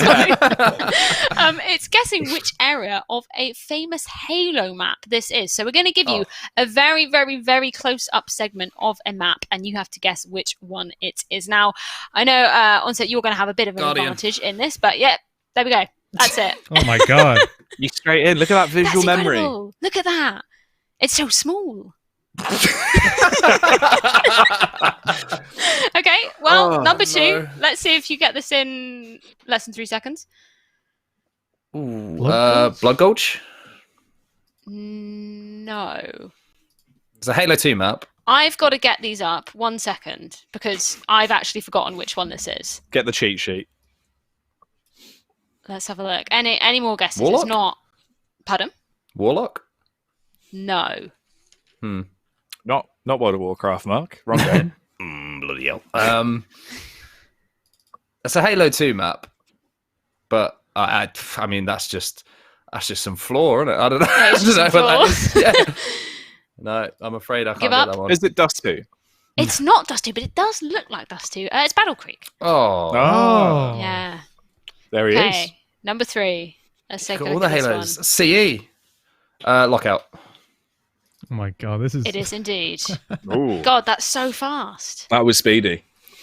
Incredible. Lovely map. It's like a human Jeep. Like a human narwhal. This one looks like a weird res. I don't know why. It looks kind of stretched, doesn't it? He plays 4x3. This is a big team map. I don't know. I'm gonna be embarrassed here, but I don't know. It's Exile. I wouldn't have got that one. That's us play competitive maps. Yeah, true. Oh, it's a Halo 4 map. Of course I didn't know it. Rubbish game. Okay, moving swiftly on. Number 5. Let's see if you get this one. Pit. Yeah, easy. Easiest one. There we go. You could show me the competitive maps in Halo 4 and I would have no idea. You're not a big fan? No. Sandtrap. Yeah, there we go. Oh, Rust from Modern Warfare 2. It really does. And I believe Lanzarote. we have one more. There's a little devil. This is... Yes, you Ivory got Tower? it. Yeah. Yeah, Ivory well Tower. done. Hell yeah. You beat dude. me. Hell yeah. Absolutely You know love this map. I'm going to honestly. give the win to Mitch. Well done. GG. You got to remember, from the time I was 6 years old till the time I was probably like 13, I want to say, I played nothing but Halo 2. I had Halo 1, I had Halo 2. That's all I played offline. Didn't have online. Me and my granddad used to sit on the couch and just play it, and I loved that map so much. And I think everyone said, like, everyone I speak to at some point, like, if you mention Halo, they're like, "Oh my god, I loved Halo 2. I loved it. It's so cool." But I just want to make sure that Freya is aware that I am completely, like, seeing through the fact that you have now robbed me of two not just wins. 2 wins on this show. Sorry, you've got to come back. You'd be sorry if you did it once. You did it twice. You know what? I was so impressed with that from Mitch. You know. You can't not be impressed with that. No, that's true. It's kind of like a sports day type situation now. Mitch is just getting the... I'm going to get my dad to come in here. As I said, I had a problem with weight, so this is nothing different to me. You know? It's like, oh, you did well as well. You know. Yeah, have a little gold medal. Yeah, we'll get some medals for next show. You guys have got to come back and claim one. They'll be in the post. Well, I also wanted to just talk to you a little bit more, Mitch, just about your sort of journey through the CS scene. Because obviously, I think I saw you at was it We Play Forge Forge Masters, wasn't it? And that was where you got like the map was. Oh, sorry, the stage was themed. Was it around Train? And you guys got all the suits and stuff. That was insane. I mean, honestly, we rocked up to Ukraine. They'd asked us for measurements beforehand. We had when we negotiated the contracts, no idea we were going to get suits out of it. So they like messaged us maybe, I don't know, 2 weeks before, maybe even a week before, somewhere around that period, and they're like, "Yo, give us your measurements for everything." Like even we gave us shoes as well. Oh, I was wow. like, we turned up, we went to hotels, amazing. Like they treated us so well. I absolutely love We Play. Went up, got our suits, tried them on. They were tailor fit. Everything was amazing. Different shirts, different socks every day. Like it was incredible. And as opposed to the same that's socks. That's a real sign of luxury. No. If you got new socks every to day. be clear, I had brought my own socks, but he's exposed himself now. This man hates socks. I just wear the same socks all year round. Honestly, like bit of deodorant, you're good to go. Oh God, right, exposed. But on Twitter. And when we arrived at the event as well, man, seeing these trains out there, the players were inside them. We were the conductors and all. It was incredible. And they've got another one coming up now for the ORMOR event. Obviously with Corona and stuff, it's not as easy to do. But I can't give anything away about it, but there was a tweet that went out where it's like a jungle theme, looks like Far Cry 3 almost. Yeah. Clutch Islands, what they're calling it. And honestly, it's so much fun because it feels like you're kind of at a birthday party at the same time as you're working. Everything's themed. People are walking around with their conductor's hats. Can I come and do a little face makeup? I can make you look like a lion. I'm down. We'll talk about this afterwards. All right, sounds good. That is pretty fantastic. I love it when kind of events take on that, a bit more of a fun approach and like do a lot of theme stuff. I think that's really awesome. Is there a particular sort of favorite event that you've been at on set that sort of stands out in your memory as sort of maybe not the pinnacle of your career, but like just a really fun event that you've attended? Been a part Yes, Halo. There was a Halo summer finals that was in Austin, Texas, and it was at the same time as South by Southwest Festival was on. Oh wow! And it was the most fun ever. And somehow I worked an event just before it and flew directly. I went back to London and then the same day went to Texas, and I avoided jet lag. I don't know how I did it, but I was waking up 8 a.m. perfect, no problems. And every night it was just so much fun. Everyone, not just all the talent, but also all the people from 343 would all go down to the bars and in the streets, and there was street food and the carnival atmosphere. And it was amazing. It was so much fun, and it was a genuine event that didn't feel like work. Good events just don't feel like work. It just feels like a good time, and it was just felt like I was just hanging out with my mates, and then we go and talk about Halo, which is one of our favorite things to do. So yeah, that one. The sloth sweater man. Yeah, we all got matching sweaters. Yeah, good days, good times. I paid for mine, by the way.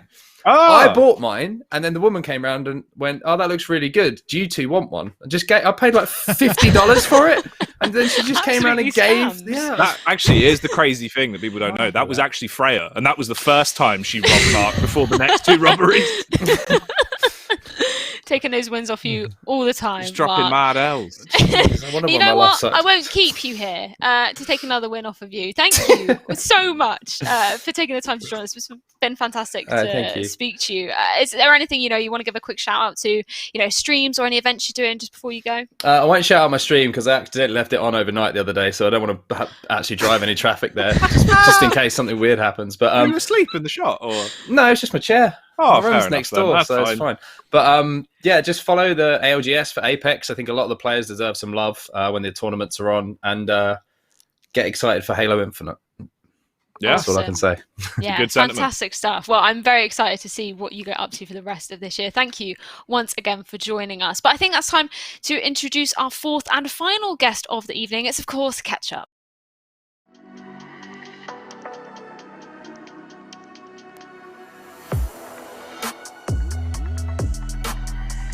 Again, does nothing. Ooh. So, Derek, I've learned your commentary style is just don't stop talking. Pretty much. It's basically how I do at work as well. Here we go into another fatal blow. This could be it. This could kill. Yeah, that's it. There it is. Round. Yeah. All right, we're tied 1-1. Thank you so much for joining us, Ketchup. It's fantastic to have you on the show. It's the first time I've met you as well. So how are you doing? All right. Sorry, I think I jumped the gun immediately there. I'm not no used to. We love enthusiasm. I'm not used to having my own intro video. Come on now. I was out of my element. But hello, everyone. Thanks for having me. Appreciate your time. What have you been up to recently, sort of in the world of esports? Oh, I've been quite lucky, to be honest with you, because my three favorite games out there are Mortal Kombat, Quake, and Doom. Currently in a position where I'm able to do broadcasting stuff with all three of them, even with the world the way it is one of those things that I do feel that it's not been as bad for me. You know what I mean? So I kind of, like many of us in this line of work, kind of went into the year expecting the worst when it comes to just not being able to get really involved in much. And it seems like there's been a decent amount of online activity that I've been able to be involved in. So definitely could be worse. Yeah, I think that's a fantastic thing that we've, spoken on a past broadcast about esports. It's the fact that we can kind of continue almost as normal online. And we're seeing, a lot of production, a lot of TO sort of pushing the boundaries of sort of at-home production. And it is really fantastic to see. But I kind of want to throw it back to your beginnings and getting into esports initially. For any of those viewers who aren't familiar, you were actually a Mortal Kombat player, weren't you? How did you kind of get into that? So, I mean, yeah, it's my sort of competitive journey kind of began in 2011. Don't worry, I'm not going to keep up everyone here for 10 years, but I've always just been a massive fan of Mortal Kombat, just as a nerdy super fan with my brother Mustard. Even the name's Ketchup and Mustard. It's fantastic. It's an old Mortal Kombat reference, the gamer tags. It's this, at the risk of knocking down everything in my backdrop, I'm going to just quickly take out the dedication. shelf. I'm going to quickly bring this. Gamer tag wise, go on, Rain. Ooh. Stay alive. Stay alive. He's going to fall off. I'm going to press him. All right, he's good. Just gamer tag wise, my brother Jake. It's not his real name. Mustard ain't his real name. We've always been big fans of these characters. My favorite character is right here, Sector from back in the day. The box is, look, it's damaged, but it's signed by Ed Boon, so I'm keeping it. You know what I mean? So I'm going to keep things the way they are. But essentially, just since we were kids, we've played Mortal Kombat for a lifetime, really. And they've always been our favorite characters. Back in the day, they were the two characters in Mortal Kombat 3, and back in the 90s, they went on long in development without having real names, and their prototype names were Ketchup and Mustard because the two characters are yellow and red. So when we went into the competitive space in 2011, knowing we were going to play those characters kind of exclusively, because in fighting games, character specialists are quite common. Gamer tags, they're just a homage to our favorite characters in the game that started everything for us in a competitive sense. Mortal Kombat 3 was the first game we remember playing from a young age, and then you fast forward all the way forward to 2011 when Mortal Kombat 9 is just about to come out, and it's kind of like a revival of the franchise because their last game before that was Mortal Kombat versus DC. The less said about that, the better. That game was one of the worst things I think ever created by a human, and there was just a huge dead space. And then Mortal Kombat 9 comes out, and it's a massive savior of the franchise. And they have a big competitive plan because that's right as Street Fighter 4 has created this burst in popularity in the fighting game community. Mortal Kombat 9 came out at a very convenient time for that because there's a lot of tournaments going on. There's a lot of eyes on it. And Mortal Kombat 9 kind of fell right into that competitive space. And we just played it in tournaments as a hobby. There was some promotional UK tournament going on around the UK. One of our retailers in the country had this kind of promotional tour. Certain locations were available. My brother and I entered one of them because we were at university at the time studying. I did level design. That's what my background came in anyway. It's not very in depth. I wasn't very good at it, but I loved making maps. That was always, I loved doing that as a kid. Oh, that's awesome. But the promotional tour was in Norwich. That was just one of the eligible cities. Won the qualifier because we were all bad, right? I was just the best of a bad bunch. No competitive experience back then. Just played it a lot, and it just ended up being a UK final. Won that, and the people that we met there, I met my now very good friend Ryan Hart. He was actually at the exact same qualifier back in the day, and he kind of opened our eyes to the world of competitive space because he'd won Shock Horror, he'd won the London qualifier. So we all met there. And he basically said to us, you guys are really good. You should start coming to some events. We didn't even know there were events. He gave us all the information that we needed. And, there was some popular forums back in the day that gives you all the information for all the different places. And we just started going, when we could, when we were able to do it in between studies and all that, we'd travel to the occasional UK event and just play for fun. And then, you fast forward the clocks much beyond that. It was around 2015. Mortal Kombat X was just about to come out, and Warner Brothers had massive esports plans for that. They had an entire pro league, and they basically sat us down and said, look, we have a European portion of this pro league. We want you to commentate it, you and your brother. However, do you want to play or do you want to commentate? Because you can't do both. So we had to, at that point was when, and we've probably all had that conversation at some point, where you make the choice to go from player to commentator. We've always been very sort of career minded, and we enjoyed commentary anyway, doing it on very much small occasion in between before that anyway. And it was quite an easy decision, to kind of hang up the full-time competitive mantle and start doing commentary. And Pro League was really the product that kick-started my career, absolutely. And I worked with ESL freelance during that, ended up getting picked up full-time by ESL UK in 2016. That's really where commentary became an absolute full-time occupation. And freelance now in 2020. It's been a long journey, but it's definitely come with different games, which I think it's quite appropriate to the subject of the discussion, really, isn't it? Yeah, 100%. I mean, obviously in your intro video, we saw, a wide variety of games that you sort of cover as well. Obviously Quake and then Doom, as you mentioned. Some really interesting titles. I've only ever actually played Mortal Kombat X. I haven't played any of the other titles, and I was a huge fan of it, but it was interesting. It was that sort of time. I think I played it back on Xbox, and it was when people were transitioning over to PC, so it was almost the wrong game at the wrong time, but I really did enjoy playing it. And I kind of want to hear from your perspective as well, coming from a player and then going into commentary. You've probably seen a huge breadth of events and different types of events and how they sort of progressed. How have you seen the sort of progression of the Mortal Kombat scene as an esport? I mean, the biggest thing to compare is scale, right? Because coming from the fighting game background, like hearing all the different people and all the different interviews, no matter what it is, when esports is normally being discussed, it's usually in regards to the AAA, the highest of the caliber, the games that pack the arenas and have these massive worldwide leagues and stuff like that. And although those leagues do exist for fighting games, it is universally on a bit of a smaller scale. You know what I mean? Like we have tournaments like Evo, a tournament I was fortunately I was in right before I stopped playing. I was able to get top 8 at Evo 2015 for Mortal Kombat X. That's where that medal in the background comes from. It was like right as I made the transition, I was like able to get that one result. But Evo is the kind of tournament that has, it is the Mandalay Bay. They pack out the Mandalay Bay arena, but that's a once a year kind of thing, right?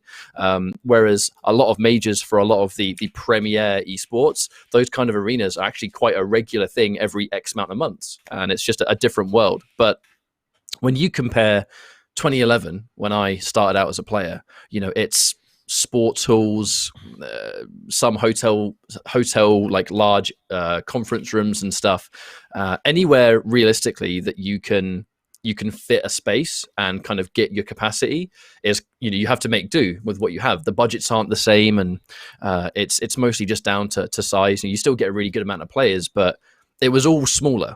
Like I remember going to a tournament and for getting top 3 in a European major event. We called it a major because just the talent that was there, but obviously it was not the major that people normally associate it with. For getting 3rd place, I won a copy of Assassin's Creed that didn't work on my 360. And that was it. It wasn't even money. There was like almost no money pot. Yeah. So it's just things were smaller back then. You know what I mean? But to compare to now, it's just that every event that started its roots, even before 2011, long before I even got involved, a lot of those events, like the Combo Breakers, the CEOs, especially Evo, the largest community, like grassroots events on the planet, they are significantly bigger, and they are these absolute spectacles, like a real celebration of fighting games. It's not just a tournament. You go there because it's essentially a giant fighting game festival for the 3 days, and the tournament is the main focus, but it's certainly not the only reason people go. And it's one of the things that really the situation around the world, the COVID-19 position, that has massively impacted the fighting game community as a whole, because although there are some leagues that have made their online jump, we know the Capcom Pro Tour has now become an online league. That's one of the first things that we've seen.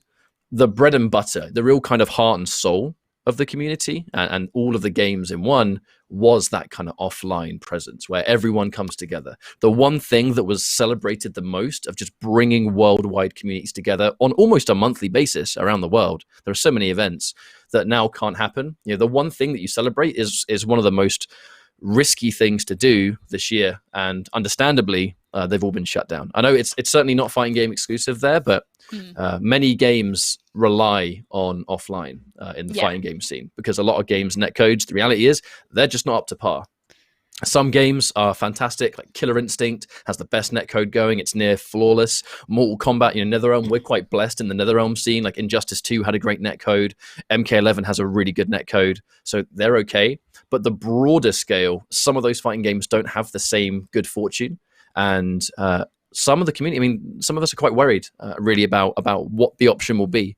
Can you run giant tournaments on a netcode that is very different to offline? That's where the questions start to come in. And I think the announcement of things like Evo Online, it will be an interesting experiment, if anything. I am excited to see how it goes. And I know the community is getting behind it, so we'll see what happens.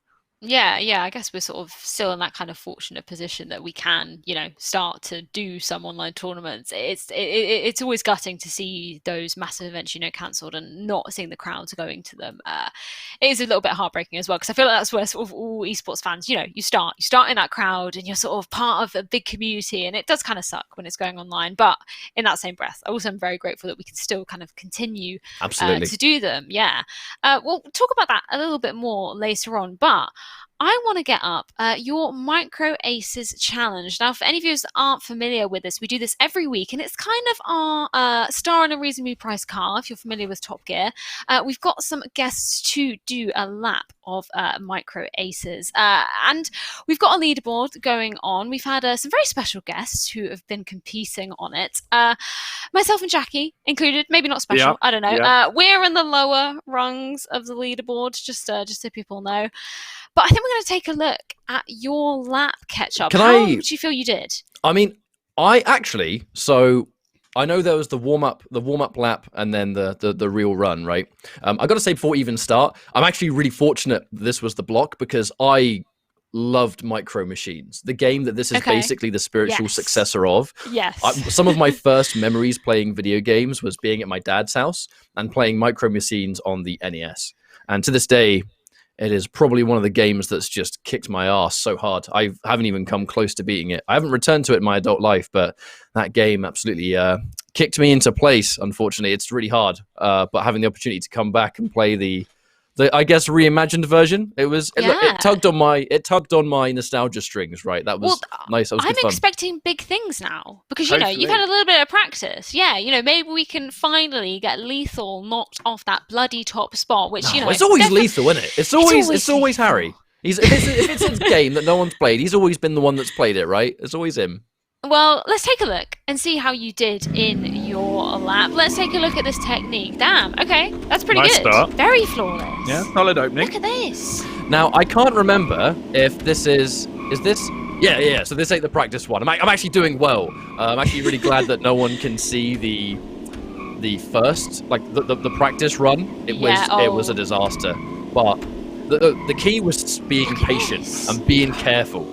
Yeah, you're very swervy in this car, so you've got to be really. Look at this. I was too hasty. I was going into that mug a lot. Look at that.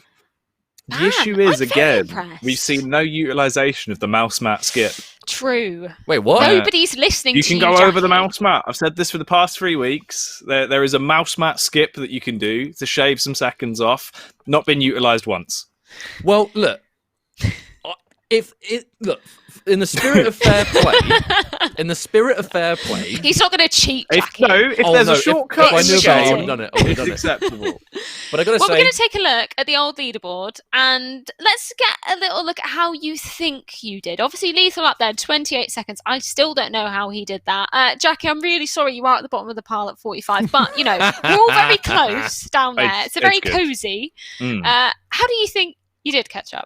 Oh, you know what? I actually think I did all right. I think you did incredibly well. It would be a fair bet to say that I think I got minimum top 3.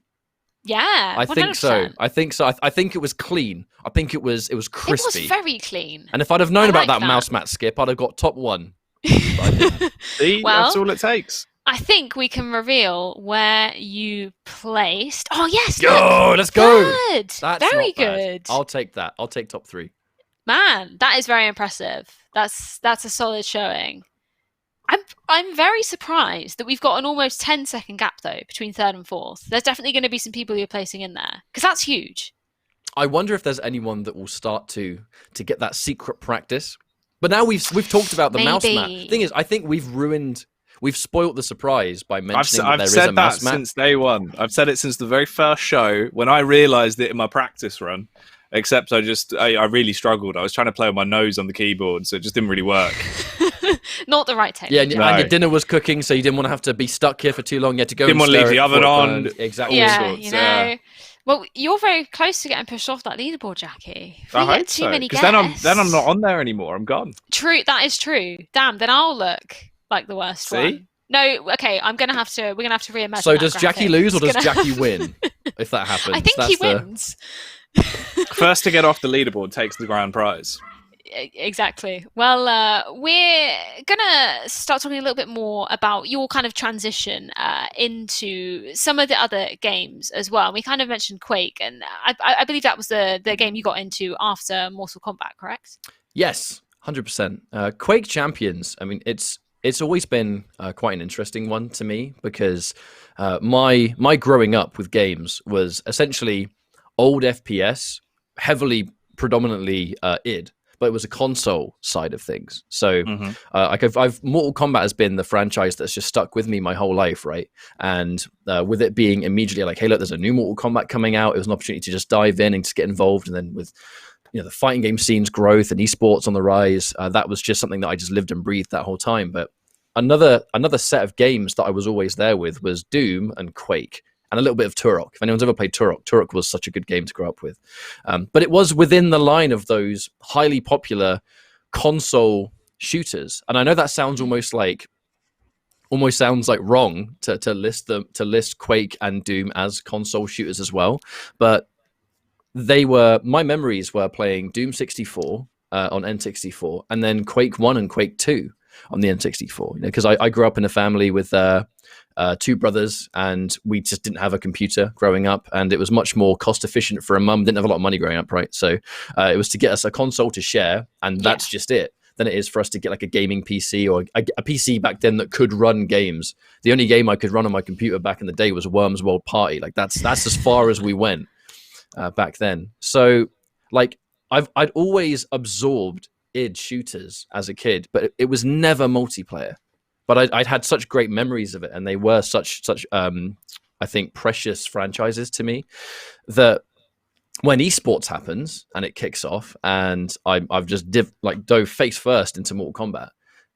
There were times where I'd seen like the QuakeCon finals, and I'd tune into online, and there would be a Quake tournament, and I'd not know what was going on, but I just really respected this idea that very clearly the game was so optimized that the smallest mistake was being punished as heavy as it was. Those legendary finals that you can go and watch them at any point on YouTube. There's so many to choose from, and it was so almost impossible to get involved. Now, once I had more of a knowledge of what competitive games actually were, like, okay, so games have competitive tournaments now. How can I get involved? Quake Live, okay, way too punishing for me. Like there was no chance with the schedule that I had that I could jump into Quake Live and get even my head close to being around it. But then Doom 2016 comes out. Doom 2016 hit the scene and was never competitive, really. I mean, it had community tournaments, and that's what I really got stuck into with people like, my good friend Tokyo Punch-Out, for example. We did a lot of stuff together for something in Doom 2016 called the Sunday Series, which was just bringing the PC community together, and he would schedule, tournaments and exhibitions and stuff like that. I'd help him out on video content because I do a lot of YouTube. In between tournaments, I've been a video creator for a long time, and I would kind of help him with the videos and do a lot of voiceover stuff, and that was kind of my involvement for that. That has evolved, I can get into it a little bit later, but that has evolved into some stuff that we now do with Doom Eternal. But Doom 2016 was where I got involved competitively in a game that wasn't MK, right? And then Quake Champions gets announced at E3. So we have a new Quake that is just about to come out. I'm face first into id already with Doom, and now my first thought seeing it at E3 was like, now is my chance to finally learn Quake. And I think I certainly wasn't alone in that area. Like it was an opportunity for a lot of people that missed that window to finally learn a Quake game. And look, it's different to old Quake. There's no getting around that. It's definitely a different beast. But it was a lot of people's opportunity to finally dive into Quake on a competitive level. And even though I've been with the game for 3 years, I still feel like the new guy, as weird as that sounds. Quake having such a legendary legacy of more years than most games can say. I still feel new, even 3 years later. Well, Mitch, you mentioned you've done 9 titles. I'm sure you play a lot of games. Have you ever delved into, Quake, Doom, or even more Kombat? Yeah, I did a bit of Quake with, so I've never gotten into Doom. I played it like single player wise. Mortal Kombat again, I absolutely suck at the game. I probably would never touch fighting games just because I'm not good at them. But Quake, I played quite a bit with Zoot for a while. Ended up jumping on a couple broadcasts with him, with 40 Lines as well over in NA. We did some of the dance and stuff. They're awesome. Yeah, I mean, it was just because I was good friends with them. I started playing Siege with Zoot originally when I was learning to play it. Then he kind of talked me into playing a bit of Quake, and I had a shot of it. It's really fun. That's the thing. Arena FPS, I came into it and I didn't know a whole lot about it. I knew like my dad had told me he used to play Quake back in the day and when he was in the office, and they'd have like little office-wide Quake tournaments. But it's a really, really fun thing when you start looking at some of the pros and how they juggle all this information. Where am I? Where are the items? When you kill him, okay, 10 seconds later, he has this weapon. I know the route he's taking. It's much more complicated than I first thought, was what struck me immediately. Yeah, well, it's interesting that you also said that you're not too familiar with Mortal Kombat, because obviously myself, I've only played one Mortal Kombat title, and actually you've put together some clips, haven't you, Ketchup, of sort of 3 key sort of plays to educate the audience. I think we're going to name this segment Mortal Kombat for Dummies, because I think we're going to be getting an introduction into some of the sort of more key areas of Mortal Kombat. So I think we've got the first clip ready. Do you want to kind of explain what this one is? Yes, they're going to be quick. The nature of fighting games, it's very different to a lot of other games where look, the rounds go by, like you blink and you've missed it. So for analysis, the biggest thing you'll find as a commentator is that you've pretty much got no time in the game itself to break down anything unless it's lightning fast. The action is so quick, and this first clip is the winning of the grand finals of the world finals, final combat that happened a few months ago, right before the worldwide situation happened. And this play is going into that match point, that tournament point. The big thing about MK11 is that there's a crushing blow system where certain attacks, if they meet certain requirements, will have much more damage. Maybe they'll give a combo or something like that. Sonic Fox, the Joker pick, they've almost exclusively used the Joker this entire tournament. The Joker has some really good long-range buttons, but also a lot of moves where if you get caught pressing any button at all and he catches you, or he'll punish you with it, there's massive damage too. Ninja Killer, a very aggressive player, so there's a lot of emphasis on being close range, but Joker has more range to work with. So you'll notice that Sonic Fox spends a lot of this round, when possible, sticking just outside of Liu Kang's magic range to do any damage. And at this point, right here, it's all about converting. The breakaway comes through because that's how you break a combo in this game. It costs meter on the bottom of the screen. But really, everything happens a million miles an hour. Sonic really Fox, does. they have a comeback to make here, but the fatal blow on the top of the screen is in play. It's essentially a giant payout, damage that you can use once a game when you're lower than 30%. And this is the terrible position to be in. Your back's to the wall. You've got no defense left. He misses the parry, which was a massive, massive read. The parry will blow through attacks, but if you basically miss it or whiff it in the terms that we use, you get a free combo. So Ninja Killer absolutely bet the entire tournament that the parry was going to work, and all Sonic Fox did was just sit there and wait for it. They had the resolve that late in tournament to just wait, see it, and just do nothing. And the act of doing nothing is scary in that kind of tournament. If I'm telling you, you can either press your attack button here, but if you press it and I hit you, you've lost like $50,000. Do you press the button? That it immediately introduces this next layer of something that is normally so simple, becomes a much harder decision. Yeah, it's really interesting to watch as well. You know, as somebody who comes from the Counter-Strike scene, you're sort of used to those sort of peaks and troughs in terms of the sort of the action, the fast-paced nature. But as you said, everything really is going a million miles an hour. And how do you kind of cope with that as a commentator? Because surely you've got to be incredibly focused on so many aspects of the game at the same time. The biggest thing is actually making sure you've got good synergy with your co-commentator. I'm very lucky in Mortal Kombat that I get to commentate with my brother, and we're twins, by the way. So we've spent a lifetime together, even outside of games and outside of our professional work. It's we're very familiar with each other. So when we commentate, it's it's that common art of being able to hear the full stops in your partner's sentences, so you know that you've got a green light to move on. And with fighting games, it's just so quick that when you do analysis, it has to come after the game or in between rounds about maybe one key moment. But during that whole thing, trying to explain what's going on in real time in a round that went that quick, it's borderline impossible. It's almost completely impossible to do. But if we were commentating that, you're calling the action as you see it. You're shouting out the moves right as they happen. You're really quick fire mentioning, what does this mean? What does this combo mean? All right, he's knocked down. Is his back to the wall? Is he against the corner? Like, what defensive options does this guy have on knockdown? Like, there are so many things that you kind of just prioritize the most important thing that you can say at that moment. Because there are so many variables. It's all about what matters the most at that time and what means the most to an audience member watching it and listening to it. Well, we're going to take a look at clip number 2 as well. What kind of things do you love from this clip? 1, 2, yeah, both well, men. this one was the winners' final. So this was before Grand Finals, and this was where Ninja Killer was actually able to defeat Fox before they clashed in the Grand Finals. And in this position, it's much of the same, but it's more about just the aggression coming through and a real emphasis on the crushing blow mechanic. And you're going to see quite a lot of those requirements ticked off. So this is the first one. You can power up that Liu Kang attack, that bicycle kick, and when you powered it up enough times, you get that, the crushing blow. He gets it off the grab. That was another requirement that was just met the round before. And it looks like now he lands this hit, which, again, ticks off the bicycle kick. You can see it's like 35% damage each time. That's an uppercut crushing blow as well, which means if you miss a high attack, you get it. Like, this is just ridiculous. Oh, yeah, another one, by the way. Watch out for your nuts. Sorry. That one's probably not safe for TV.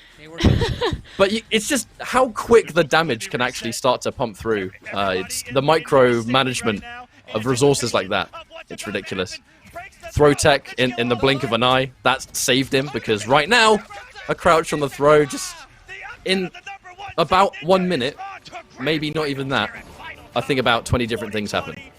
Yeah, that is, it literally goes a million miles an hour, as you said. It's pretty incredible to watch as well, coming from, we've talked about so many different games on this show tonight, and it's really awesome to see, the different pace and play styles that is present across all these different titles. I believe we have one final clip that you want to show us to sort of teach us about Mortal Kombat as a game. What's going on here? This is me being a biased UK man, and we're highlighting a Foxy grandpa. Used to be a competitive Halo player a long time ago, and made the transition to Mortal Kombat back in 2011 when we did. It's the emphasis on range. So Shang Tsung, the character on the left, has a lot of projectiles, and he has a really dominant full-screen game. Whereas Scar picking Scorpion, the teleport, the fact that you can reappear behind the opponent and get a full combo on a read of a projectile right as you fired one, it means there's a much slower game that plays before the explosive action. So it may look quite fast-paced again, now they're both point blank, but there's a lot of respect you have to show. So you can see here the projectiles that come from the floor. Scar's having to put a massive emphasis on just navigating what's essentially a minefield of projectiles. But when we get point blank, that classic, Mortal Kombat 11 has a big mix-up between just a strike or a throw. Because if you block a strike and they throw you, it's unblockable. And the other way around, you'll get hit. It's almost a 50-50 in offense. So from this situation, Scar, he's just trying to get any kind of damage he can. But one clean opening from Shang Tsung's going to do it, and that's just kind of tragic, where you're trying so hard to be careful, and your opponent just goes for a jump in at an unorthodox time, a time that you don't expect. And just like that, you're eliminated from the tournament, right? But the difference about that clip at the end was that it was less about being permanently point blank, and it's more about understanding your character's ranged options, because some characters have really good projectiles, and that's what they're built around is, I'm going to sit far away, and I'm going to throw projectiles at you, and you have to, gradually work your way in. In that case, Scar did have a character with a teleport, so you can just re-emerge behind someone and punish them. But it's all a read, right? Sometimes you can react, sometimes you can't. It depends on the character, but with matches happening as fast as that, experience is the number one key. Not just experience with the characters, but experience with the players. You know, Foxy and Scar had played in tournament for years in loads of different NetherRealm games, even before they collided at Final Combat. So the character matchup is one thing. The next layer of that is understanding how likely is my opponent likely to do this, judging by how often they've done it in all the different games that we've gone head-to-head in. So many layers, and Mortal Kombat's a game that every couple of years there'll be a new title. NetherRealm doesn't quite have the traditional fighting game thing of every 5 or so years the game has a long lifespan. NetherRealm games come out every couple. So you've got to be quick at adapting to new games on commentary and as a player, especially as a player. Yeah, I can imagine. So it's interesting you say that they were it was a former Halo pro competing in that as well, because it's super interesting to kind of see the crossovers of players into other games. A game that we haven't actually touched on, and I know you're big on as well, alongside all these games, is Doom. I'm not too familiar with the sort of Doom community. I don't know about you, Jacky and Mitch, but could you kind of tell us a little bit about that and what the community is like for that game? The multiplayer community for Doom is, I mean, the first thing to say about Doom is that there are definitely separate communities. You know, when you factor in a lot of games that have a multiplayer presence, there's almost this giant community in one. But Doom, it's very much not that. You have communities that relish just the single player experience. There is a large speedrunning community for Doom. It's one of the more legendary games in the world of speedruns, because you've got all the old Dooms, you've got the high difficulty and skill ceiling of running things like Doom 2016, 100%. One of the more popular categories in Doom Eternal was getting 100% on an Ultra Nightmare run, which is permadeath, where you die once, the whole playthrough is gone. But you've got to get 100%, all of your upgrades, every collectible, like that's been optimized to like 2.5 hours already by super godlike runners like Draku, Zero Master. It's super mad. But then when you factor in the multiplayer community, it's actually a lot smaller. That's the big thing about Doom, is that although Doom as a franchise has got deep multiplayer roots from like LAN culture and the classic deathmatch, you know, one of the first real kind of multiplayer PC experiences you can have, right, is back in the day, the old Dooms. But it just became different in the modern Doom. So Doom 2016's community was passionate, but it wasn't very big. And it's one of those small communities that they grind the game. They would do a lot of custom lobbies and a lot of custom matches. But unless we're counting QuakeCons, there was basically no competitive activity because the game didn't have a spectator. The game wasn't really built to be competitive, and it didn't have the competitive tools that a lot of people would need. You know, if a game doesn't even have a spectator, it's very hard to have any kind of competitive activity. And I'm sure we can all agree there. But Doom Eternal's multiplayer community is kind of much of the same. There's just more community activity. Content creation culture is larger. There are more YouTube videos you can go to watch. More people can stream themselves playing battle mode. And every Friday, myself and Tokyo Punch-Out, we do something called Friday Night Fights, which is we gather the the competitive scene together. We get 3 players because Doom Eternal's multiplayer is something called battle mode. It's an asymmetric 2 demons versus 1 slayer. So every week we bring on 3 players, and they play 3 maps, and they'll all record their POV, because the thing is, Doom Eternal also doesn't have a spectator client, so we've had to try and be quite creative with how we put competitive forward. So they play 3 maps, they record their own POV.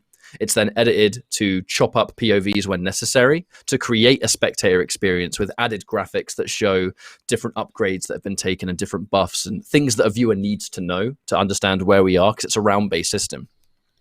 And that's kind of the competitive activity for Doom Eternal. It's very community driven. It's certainly not, it's certainly not what we would call esports, but it's about rounding up the community, getting everyone together, and really celebrating the game mode at the highest level. So it's very different to conventional multiplayer, even when you put it into a slightly high level light on stream. Yeah, that's super cool though. Like, I feel like it's something I really love about the esports community. You know, even if you don't have necessarily the tools in the game that allow you to do certain things, people will find a way around it. Anyway, I absolutely love seeing that, and I love watching all the content creators do their stuff across multiple titles. And it's been really interesting to speak to you actually, because Quake and Doom are games that I'm not really too familiar with. Jacky, I know that you obviously do Quake Pro League as well, so it's been awesome to get to speak to you about it a little bit more.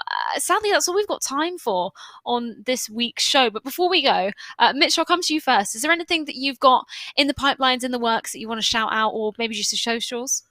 Yeah, nothing really I can talk about right now, but I guess Twitter, Mitchman, if you want to watch, I guess it's Counter-Strike majority of the stuff I've got coming up, and a bit of Fortnite. Not two worlds that usually go hand in hand, but very exciting. For all the Irish content.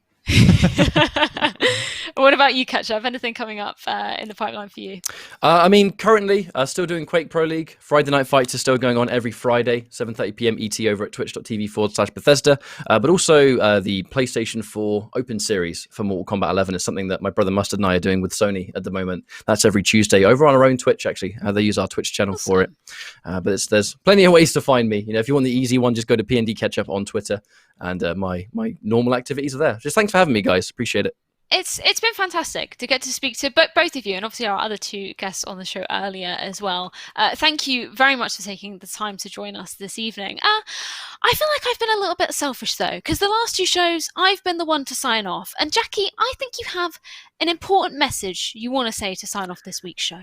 God, you're absolutely right, Freya. I do indeed. And I feel like it would be unfair to both of our amazing guests here if we didn't give spotlight to one of them who is having a very special day today. So I'd like to say not only thank you to the viewers, but thank you to Ryan, and have a bloody good birthday. It's not my birthday, guys!